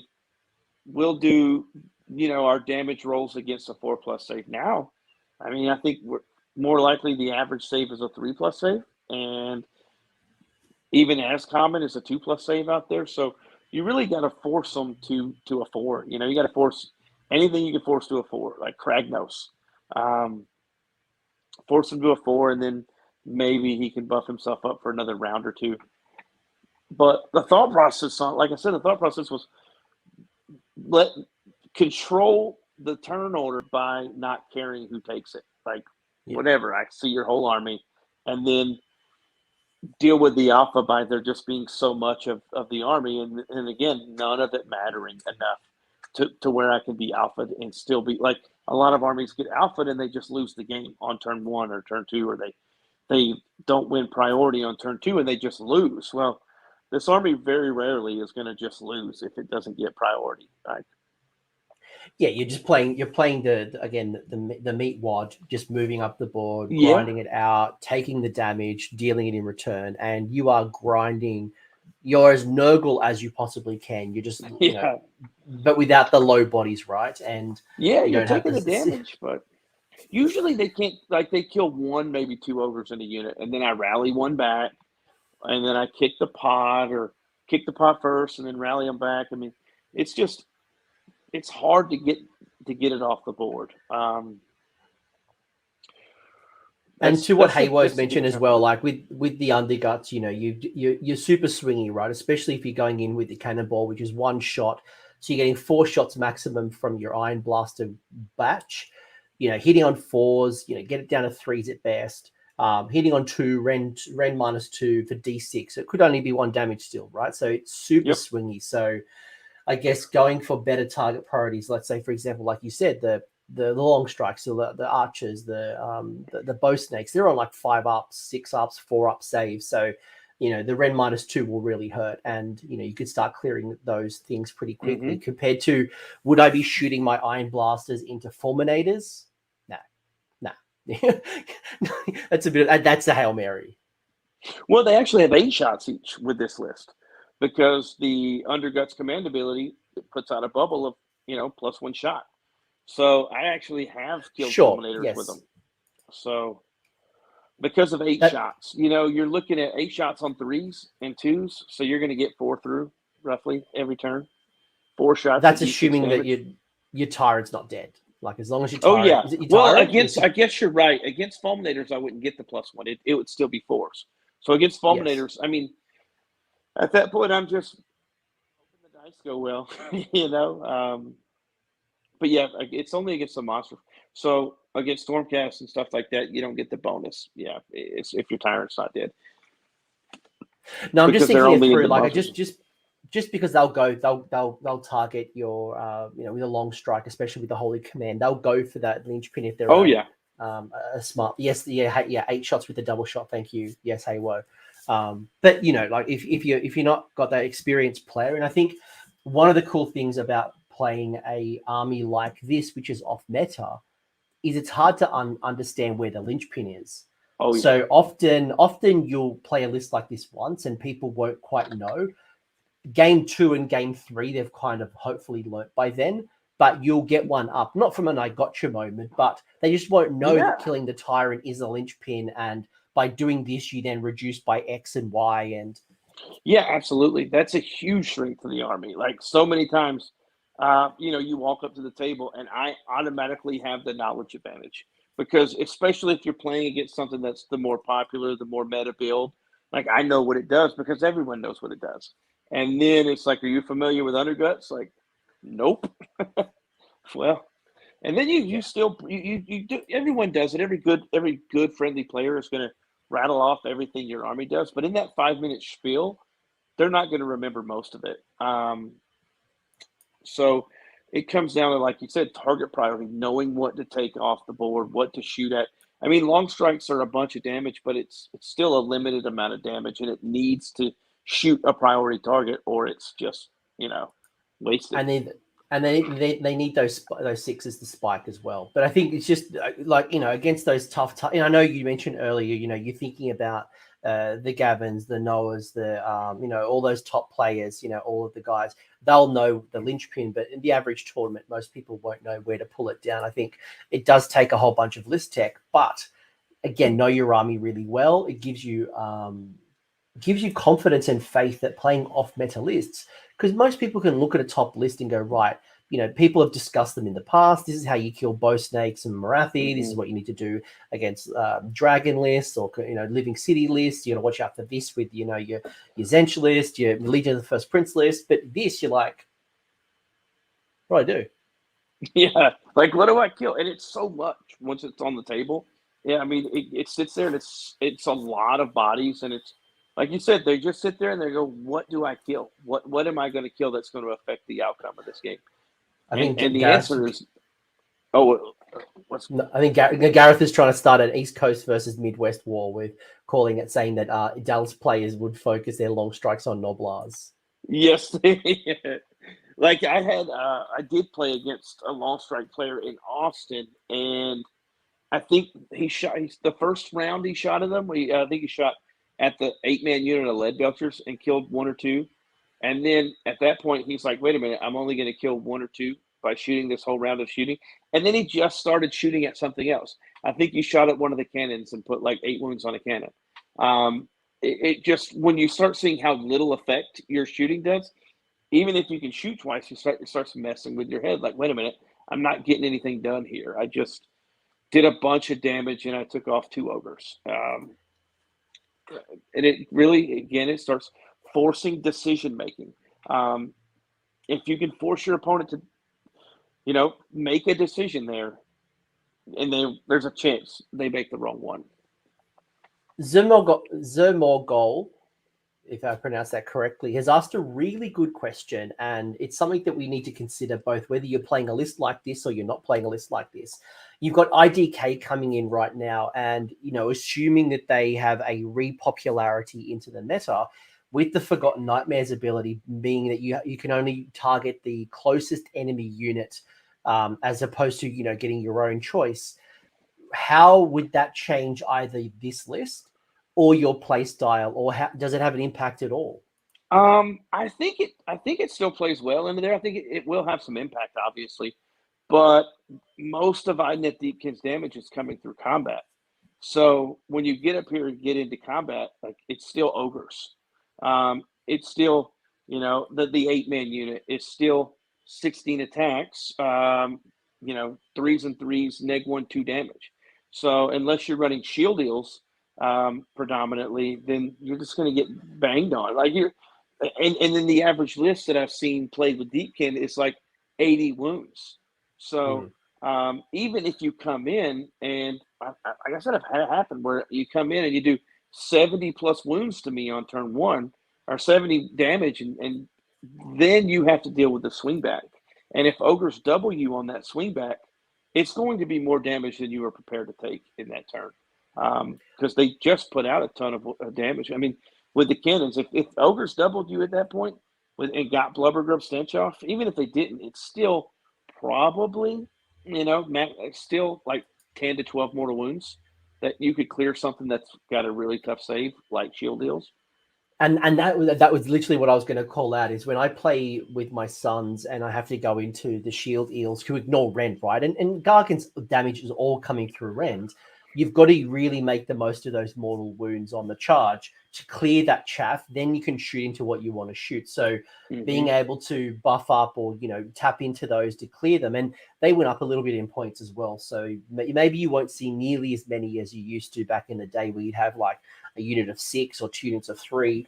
But that's where you've got to tap into your mortal wounds on the charge to clear. Then you can shoot what you want to shoot. Mm-hmm. Yeah, I think the army, obviously, I think Deepkin's really good. I really like the book. I've heard a lot of complaining about it, but I think the book is really strong, and it plays really well into the current meta, which is a bunch of shooting. I think this list could do fine because it's shooting damage while it's a lot of damage. I think, from my opinion, I think Deepkin still wants to fight you in melee. Granted, they got some shooting, but I think they still want to fight you in melee. So at the end of the day, it's still ogres. So if you want to fight in melee, yeah, let's do it. They're still good at it. And I think Gareth nailed it there, where he's talking about, well, traditionally a shooting list isn't very good in melee, right? You get bow snakes into combat, lumineth centers into combat. They kind of hit you with a wet pillow, but you can hit in combat as well as hit in shooting. So you've got the best of both worlds. So it kind of works quite well. Something we didn't quite talk about. Oh, go ahead. I'm sorry. No, please go. Keep going. Oh, yeah. Well, that's what my thought process was with the Leadbelchers. They're better than Ogre Gluttons in combat, and they can shoot. And they have rend on both profiles. So it's like, if you want to play ogres, I know everyone hates Leadbelchers, but I think you should reevaluate them. Which is actually where I was about to transition back to, because we didn't quite talk about Leadbelchers. Before we get into that, quick question: what's the scariest debuff that your army has faced, or what would kind of ruin your day? -1 damage from Seraphon. That messes me up bad. Because because I have so many 2 damage attacks that it cuts my damage in half. So right. -1 damage to Seraphon. With the Coalesce Seraphon, they reduce all damage by 1 to a minimum of 1. That is the worst debuff for this army to deal with. Perfect. So I was going to say it's not Seraphon you're mostly worried about. It's the specific subset. It's not the Starborn. It is the Coalesced. Yeah, with reducing the amount of damage that you take or you deal. Yeah, that's the #1 debuff that hurts this army. That's why Seraphon is a problem. Like, if I didn't have that, if they didn't have that, granted, there's a million things you could go down the list and say if Seraphon didn't have that, they might not be so strong. But that one little thing for this army, because I could close the distance and probably force combat a little earlier than they would want to. But the problem is all my 2 damage attacks are 1 damage when I get there, so I'm killing nothing. Again, that's why you got to lean into the mortal wounds on the charge. Again, as a son's brother, I feel it. I run in there with my big swingy couple of attacks, and you're like, cool, I'm going to reduce their damage by 1. I'm like, oh, I don't have enough. But you've got your Leadbelchers. It never fails. Yeah, go ahead. The Leadbelchers. Yeah, let's talk about that. I just want to talk about the Leadbelchers because we'll get into another rabbit hole and we'll completely forget about the Leadbelchers. Oh, yeah. So you've got 2 units of you've got 2 units of Leadbelchers, and then you got 1 that's been reinforced. So I guess what are they doing? How are they kind of working? Well, I got the 2 4-mans and I have the 8-man, and the 8-man is the Unleash Hell King. Even if I moved in my turn, because I didn't move in your turn. So if you come charge into that Gnoblar screen, and the way that Unleash Hell changed, it's models within 6 inches, it didn't affect them at all. Because unless you charge over somewhere else, and then I just choose a different unit to shoot you with. So they are Unleash Hell monsters. D6 shots. So it's 8 D6 shots on Unleash Hell. Granted, I'm only getting like 8 damage through, but it's 8 damage that you got to deal with and take to come in and charge me. Plus each one of those units of Gnoblars, if they roll a 6, they'll D3 mortal wound you. Like, it's a lot of little hidden damage throughout here, and that Unleash Hell for that Leadbelcher unit was a key, kind of factor there. And they just punch better than Gluttons for roughly the same price, and they have a shooting attack. And Iron Guts are just too expensive. Like, I mean, obviously Iron Guts are the king melee unit in that side of the book, but they're not worth their points. Just not. A 4-up save isn't what it used to be. And 1-inch range with -1 rend and all is not what it used to be. So I think I know all the ogre players in the world are like telling me how dumb I am right now and how wrong I am, but they're just not what they used to be when Leadbelchers can do it too. If you're doing your damage in the shooting phase and the combat phase from a Leadbelcher unit, then I'm forcing my opponent to use 2 command points to do all-out defense. So versus just 1 if all my damage is in the combat phase. So dragging your resources away from your opponent, like forcing them to take an all-out defense in the shooting phase, is really good. It's a inspiring presence they don't get later, So I like the idea of the Iron Guts, but because they do have the mighty bashing weapons, which is 3 attacks, 3s and 3s, only rend 1, and you're paying a lot of points for that unit of Iron Guts, and they do 3 damage, right? So if it was a higher rend, or if there was something that was special, and you're paying for other things that you probably don't quite need right now, like if they were the Rune Maul Bearer, for example, like ignoring spells and endless spells on a 6. Okay. Yeah, I mean, all right. Yeah, what we do, like Blaze of Corn, got that as an allegiance ability now, and we all cried about it for a week. So it's not an ability I would want to pay points for.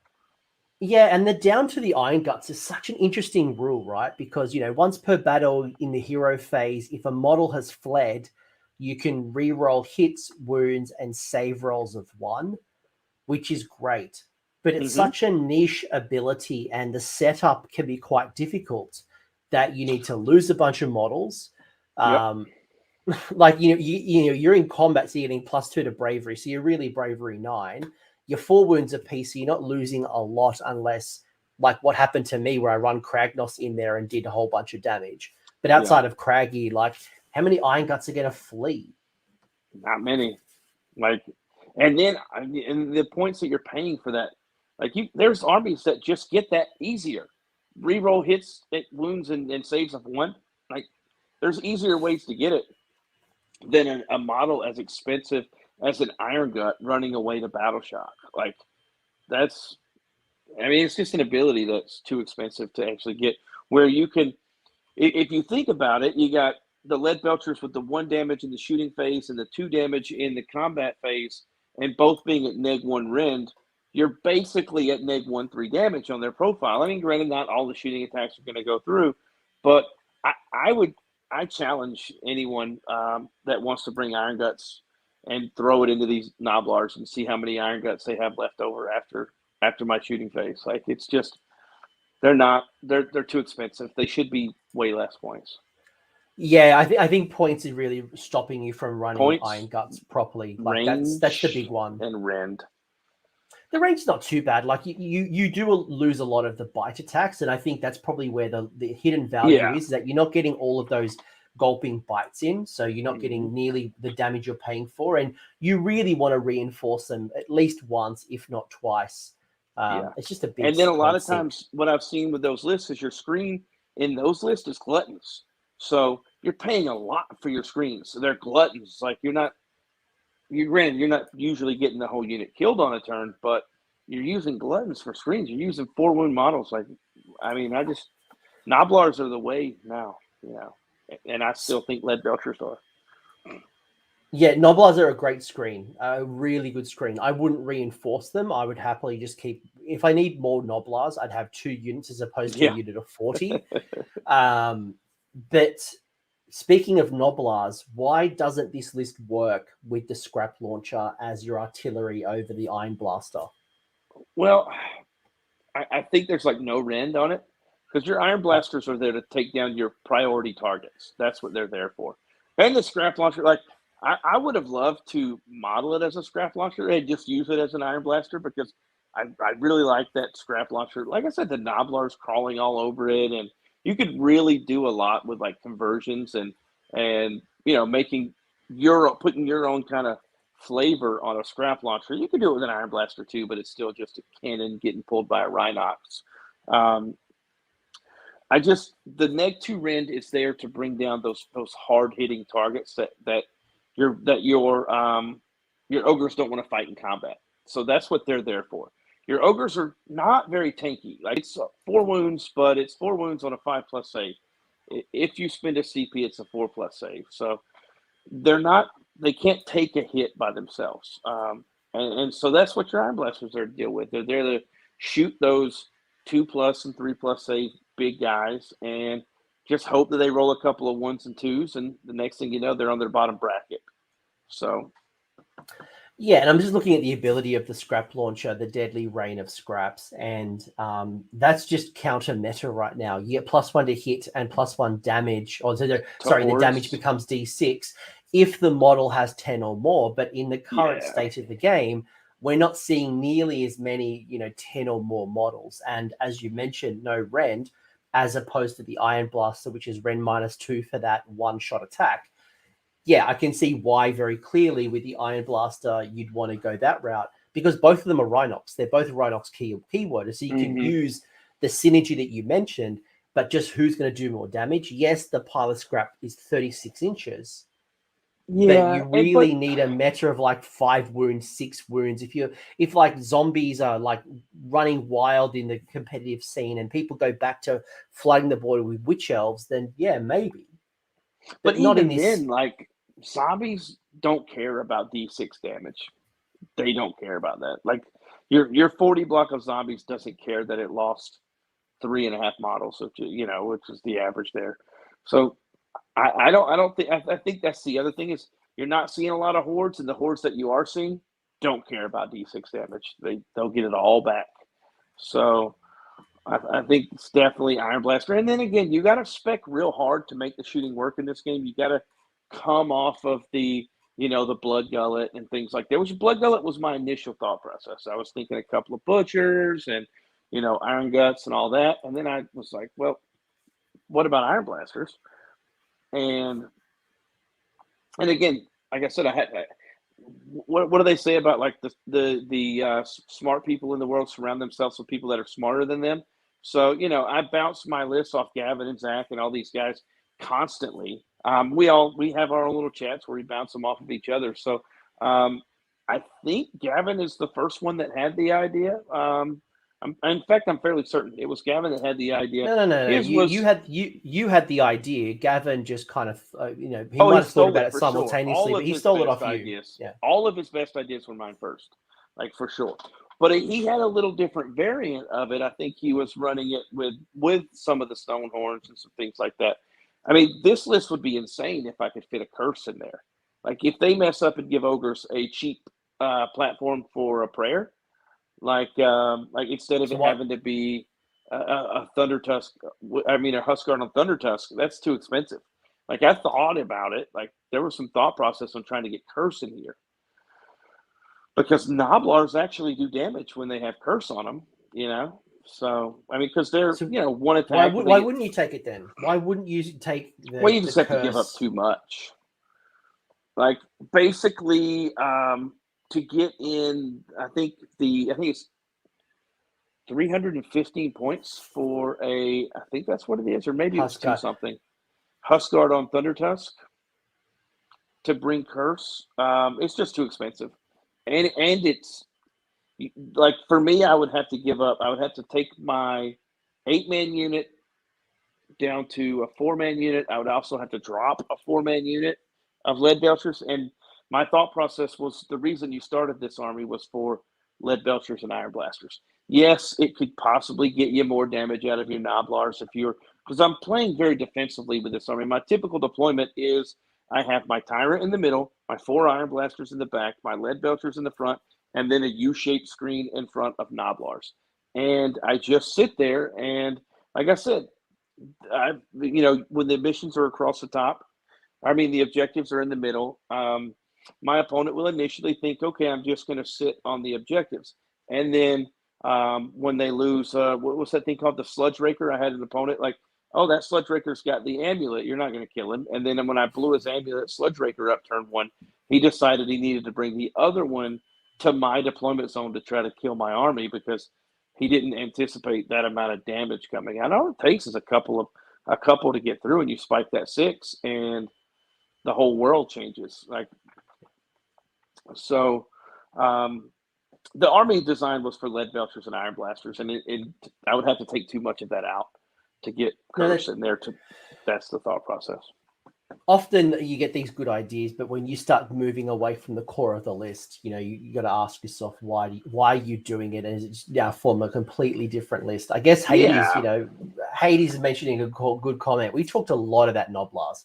Have we now just confirmed that this is a Gnoblar meta? Are people now going to go out and buy 100 Gnoblars from Games Workshop? Are you getting a referral for this? Yeah, I don't know if you need. Yeah, I mean, 60 is good. 40 is really good. Yeah, I think if you're going to play ogres, you bring 40 Gnoblars. I think at least 40, maybe 20. You can get away with it with some of the more Kragnos heavy builds. You only bring 20, but I think if you want to play any kind of Gutbusters, you're bringing 40 Gnoblars. Yeah, and you get punished really easily from, and that's probably another thing, right? Well, the Tyrant makes them Battle Shock immune too. Good point. You don't have to spend the CP on them because you are seeing that, because people are projecting power early, people are looking at ways to build faster lists that can get into their face earlier. Craggy, for example, the 3d6 charge. You're seeing, more crushers and gore grunters and iron jaws are kind of being a really good counter to the shooting meta. And you need those screens because you don't want those fast models getting into combat, pinning you into your objective, and like you're losing your power because you need the screens. Yeah, for sure.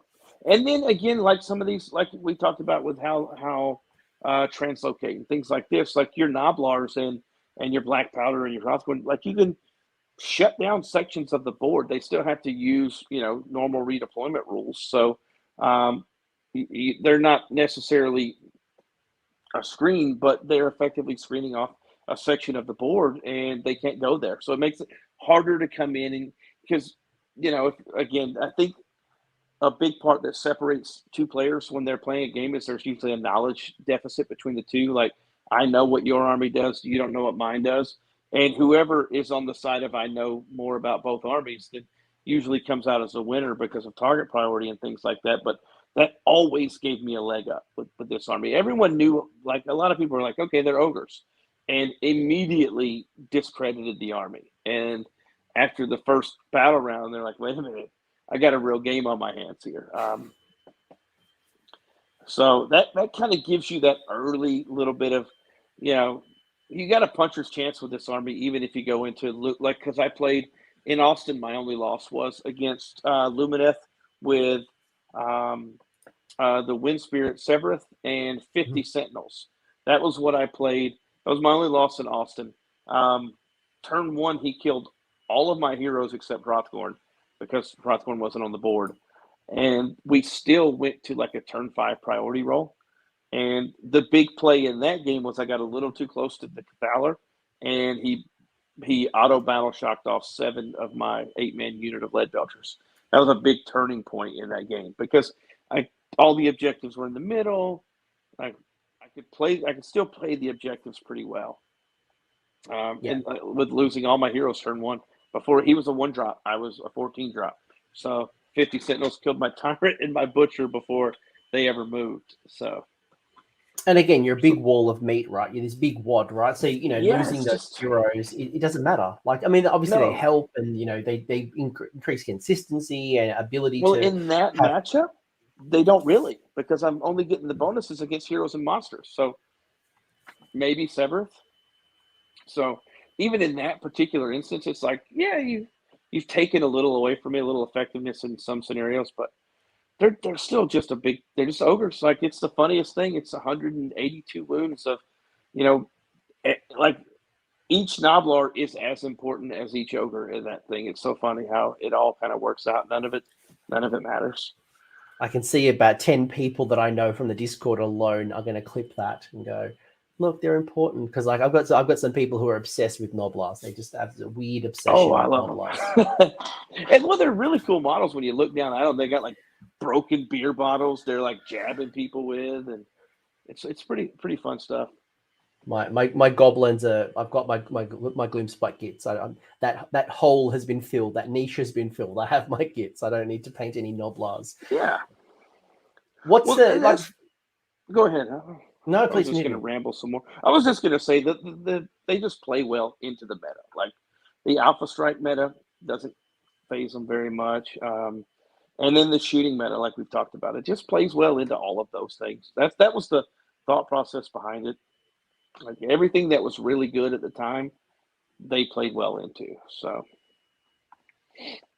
No, I like it. I like it. What is the keys to your success? Maybe kind of bringing this home. I know it's getting late. I know we probably talk, I feel like you could talk about ogres for a long Yeah. time. And by the way, we didn't talk about hunters and warlord, right? Instead of going the Oh low yeah. drops, you went warlord to get the extra artifact, and you obviously went hunters to create a bit of a screen, and people can't roar you and all that stuff, Yeah, right? that was all. Like that's simple stuff. Like you didn't want to have your ogres get stomped and things like that. That was just simple enough. And at the time, they were, getting plus. I had the +1 to wound triumph in the bank, so anytime I get that 8-man into combat, or it was they were in range to all shoot. That's when you go ahead and do the +1 to hit and the +1 to wound, and it gives you one turn of really consistent shooting with them. So, but that was all. I think that you always have a if you're playing a real like troop heavy list, you always have a hunters in there. I think, like I said, and this army doesn't have a way to really get to 2 drops or 1 drop. I guess I could have ran. No, I mean, literally, the best I could have done was like 4 drops, maybe with a battle regiment, and then the 3 iron blasters being on their own because they're artillery. Yeah. Yeah, you'd have to drop iron blasters to even remotely get close to it. And again, are you moving away from the core of the list? Absolutely. Is it worth it? I think 15 drops is a very powerful ability because you don't have to worry about the deployment. You can literally just drop one model, and then you add the fact that you've got these null deployments through the man trappers. Then Mm-hmm. like it doesn't matter. Like let your opponent drop 3 or 4 things, or if not their whole army, and then you can decide where the battle is played. You Yep. can avoid certain things. You can focus on certain things. You Yeah, can that's where look at the that best way to knowledge. attack. Yeah, that's where that knowledge, deficit comes in and prior. Like, I can just deploy your army out of doing anything to me, and then if you give me the turn, I can punish you for giving me the turn. It's not like, most of those like Doc, they want to give your opponent the turn. They want you to walk into their damage, and there's not a lot you can do about it a lot of times. Well, if you give me the turn, in fact, most of the time when I played Doc, I had it in such a position that I forced them to take the first turn because they didn't want to start shooting, or they didn't want me to start shooting at their bow snakes before they could get the damage through. So I think it really it's more controlling like than you think it is, being able to deploy your army like that. Your opponent's just like, what do I do with this mess? It is a pile of a mess in front of them, and where do I start picking it apart? I've never run Battle Regiment, and I've never run even like back in the ye old day where you could just drop the whole battalion at once. I never worried about it because it allows me to counterplay and it allows me to swing certain things and put monsters in certain areas. I'll go, cool, okay, I'm going to put this one hero, this one troop. I might completely bait them and kind of put it on the flank. Then they start putting their whole army towards a certain part of the board, Oh and then I yeah, bring the rest of my power. You know what I mean? Like this, there's a whole bunch of mind games in the deployment, and I know people like Battle Regiment, but if you're not going to try to go for one, and if you can't go 1 drop, then lean into 15 drops. Go yeah. as many Like, as you need. just get as many artifacts and things like that as you can get. Like, just go for it. Go for broke with it. Because I mean, you can. I know I can think of a handful of games that I've played that my opponent really lost the game for themselves in deployment. Like right off the bat, you can look at their deployment and be like, "You just lost the game," and that's what this army really messes with you on, because you have 0 counter deployment on your side of the table. It's just like, I played to be this 1 drop alpha thing, and now I got to put it on the table. First off, against an army that I have no idea what it does. I'm not used to this undergut stuff, and then I have to let it counter deploy against me, and then I got to decide if I want to take the turn or give it the turn. So it's a huge amount of choice that you make your opponent take in that first 10, 15 minutes of the game, and if they make the wrong one, it'll cost a lot. Like Leadbelchers, I mean, Iron Blasters can do a lot of damage in a single turn. It's also the threat. It's also the threat, and people don't like the idea. Like you'll see again, as a destruction player, and my gits, I'll have like fanatics, or I'll have like, my squigs, and they have a random movement. And people always assume the worst, like, oh, you can do 30 attacks with 5 fanatics. Yeah, but I can also do 5. But they always assume the worst. They always assume the worst. D6 is always 6 in your opponent's hand. It's always correct. And in my mind, it's always 1. But it's that psychological, oh, if he does this, this is going to happen. So I'm going to try to avoid it. I'm going to do this. I'm going to move here. And it's like, well, actually, it was never my plan to begin with. Yeah. I mean, I had a dock player in Austin not shoot me with his bow snakes at all for like the first 3 battle rounds because he was afraid to move them forward because the cannons were going to unload on him. Like it was, yeah. And by the end of the game, by like turn 3, I had Marathi on like 11 wounds and she couldn't even charge anything. He won the turn roll off and had to take the turn, but the Shadow Queen couldn't charge anything because everything on the table would unleash Helen Killer on the charge. The psychological game of Warhammer is underappreciated. Bryan, what's the key to success with ogres overall? Forget like your shooting list, just ogres in general. What's the key to winning your games, and what do I need to know in order to make the most? Whether I want to go with Iron Blasters, if I want to go Iron Guts, and if I want to go into my Gluttons or whatever it might be, what's the key to success? Well, with this, I mean, my opinion is with this or any army that everyone has kind of in the bin, thrown in the trash. Like this army's no good. If you have enough knowledge about your opponent's army, you can take almost any book out there. Look at Blades of Corn just went 5-0, I think, and there was another 4-1. And Blades of Corn is probably second or third worst book in the game right now. It's one of my favorite. I love Blades of Corn. I took him to a tournament last weekend. But knowledge about your opponent's army is the number one. That's the number one thing. If you know what your opponent's army does, you can pick it apart. You at least have a starting point. You can put one foot in front of the other and start chopping it up. You've mentioned this many times now. How do you learn about your opponent's army? And I want to put a caveat that some people who are listening to this might not have the strongest community. They might have to travel quite far to get to games. Mm-hmm. So obviously the answer is going to be play games. Like obviously find a diverse pool. But we also, people like you and Honest Wargamer and these other people out there that you guys basically read the book to me when it first comes out. So, I mean, I'll put you on while I'm painting or something like that. And then I'll have a general idea. And then before they just did this recent price hike on books, we used to buy every book. Every book that came out, we'd buy it and read it. But we are also crazy people who are messed up in the head and, willing to spend $40 on a book that you're never going to play.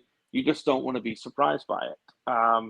And that's one thing that I learned a lot from, like, again, the people around me and the community around me is, knowledge is power. We've heard it since we were little kids watching G.I. Joes, knowing it's half the battle, right? So, but you can go, there's lots of people, lots of websites where you can learn what these armies do. And then you play something obscure like this, and you're going to have a knowledge advantage right off the bat. Even if you have a well-versed player that you're playing against, I guarantee you 9 out of the 10 top players in the world don't know what Underguts does 100%, and won't be able to pick it apart. Yeah, no, and look, that's where things like Tabletop Simulator as well can be a really powerful tool for people who don't have access to a strong community, right? I think, the Harrow mentioned, the fact that that's a really cool idea as a club, like centralizing and pooling resources, getting access to good communities, whether it's a Discord or a WhatsApp or a Facebook group, having something where you all practice and discuss and you go, hey, here's my current list, pick it apart. What would go well? What am I missing? And it's amazing what your club mates can bring to the table if you're open to new ideas. Oh yeah, they'll think of something that you never thought of. And if you don't get hung up on your pride and think, just go, no, I said I did this is better, then you probably find something pretty good in there that that somebody else thought of.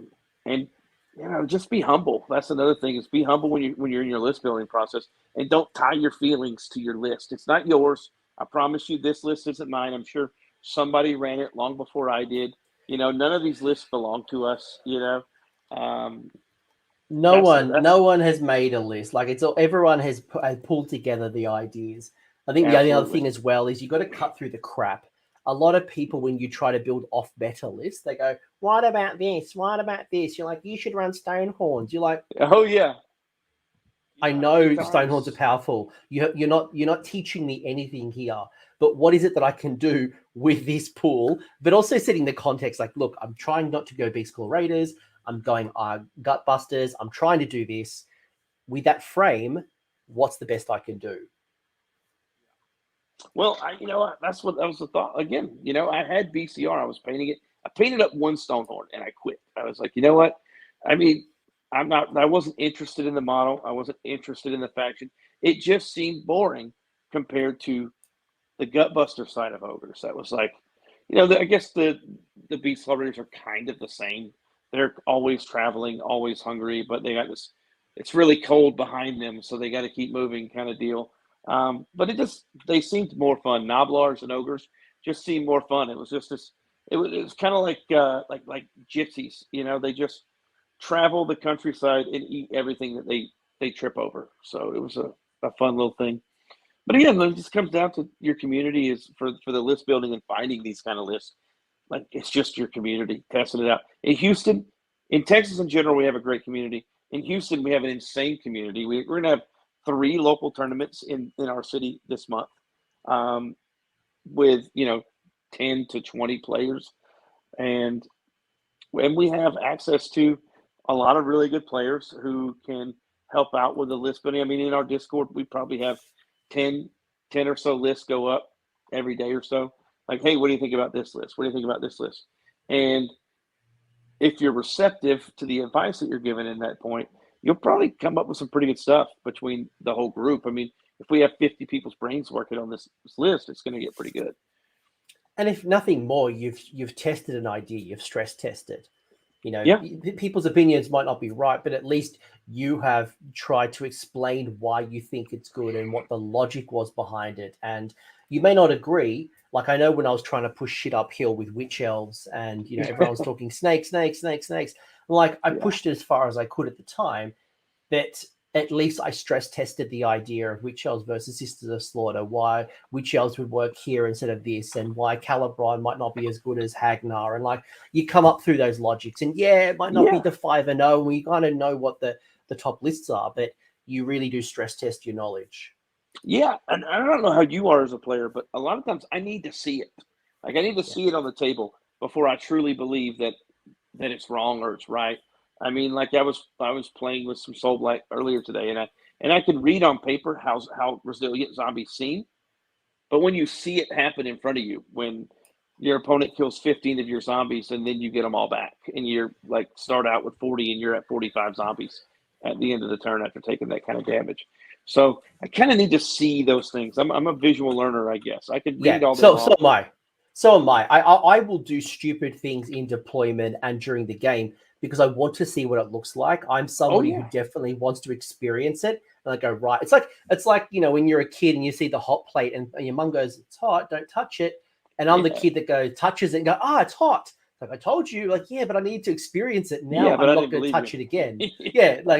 I'm like, well, is it really hot? Yeah, but I'm a thug. I'm going to touch it anyway. I'm going to like I chose broken ranks like sometimes just to see if I can do it. Like, or when I played Archeon a lot, I would just take Slay the Warlord, knowing the only way that I could slay that Warlord is with Slayer of Kings. But I was calling my shot.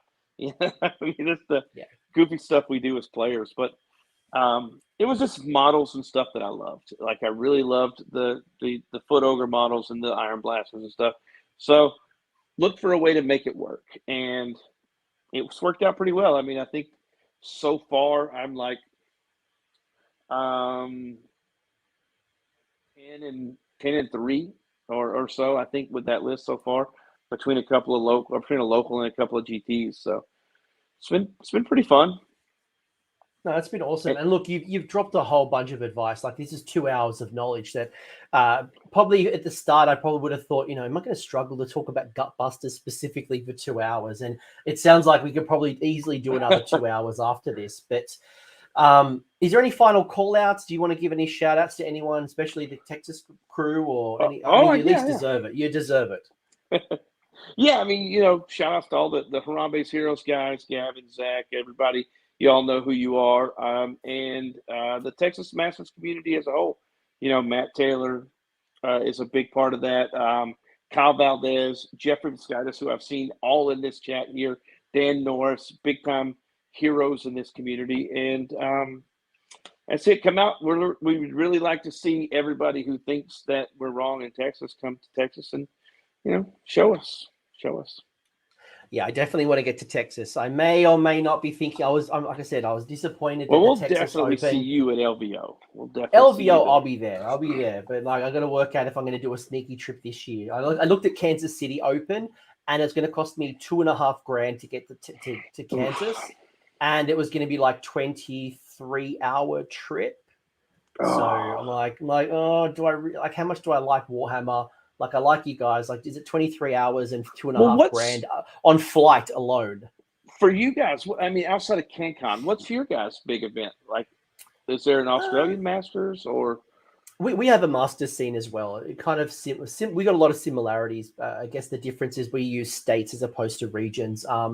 I run one of the bigger ones. So actually this time next month, I'll be running a 100-player event that I'm being conservative due to COVID. But outside of that, like, we don't have conventions like you guys do. Like, we don't have the LVOs, the Adepticons, the Novas.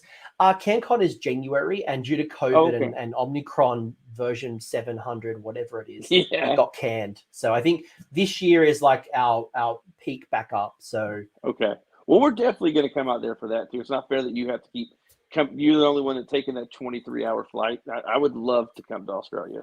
Well, same time as LVO, though. That's the problem. It's the same time as LVO. So it's like, do you go to LVO? Do you go to CanCon? Yeah, it's usually the same weekend. So it crashes like Best Coast pairings because like everyone's trying to run the tournaments on the same system. But unfortunately, like usually they kind of, which is often why I could go CanCon and Adepticon. But this year coming up, I'll be going, I'll be actually not going to CanCon because I'll go to LVO instead. So yeah, that's confirmed. There's no good TO in Sydney. I'm just like, I'm using my clout to actually get people just like, oh, what's this rule now? I don't know. Work it out. Roll the dice. Yeah, who cares? Bryan, you've been amazing. I could keep talking to you forever. Shout out to yourself. I'll put your Twitter handle below in the episode description once we finish recording. So if people want to chat to you more and they want to come see you, if you're in the Texas Masters or you're in the Texas community, there is a cool Facebook group. Go search you up and join the scene. You've got lots of events and lots of things happening all over Houston, Dallas, Austin. My knowledge is stretched. Everywhere. I mean, Texas is full. We have tournaments every weekend somewhere. And Grumdy has promised me barbecue, so I need to come back for barbecue. Oh, yeah. So. All right, I'm going to wrap this up. Thank you, everyone, for tuning in. Thank you, Bryan, my guest. Absolutely hungry and eating. Now you can go eat. All right. Thank you, sir. See you, folks. Thanks for sticking around until the end. I hope you found that video interesting and you walked away with a few new ideas. If you did, I would appreciate it if you hit like on the video, as well as left me a comment. Let me know what your thoughts are in the comment section below.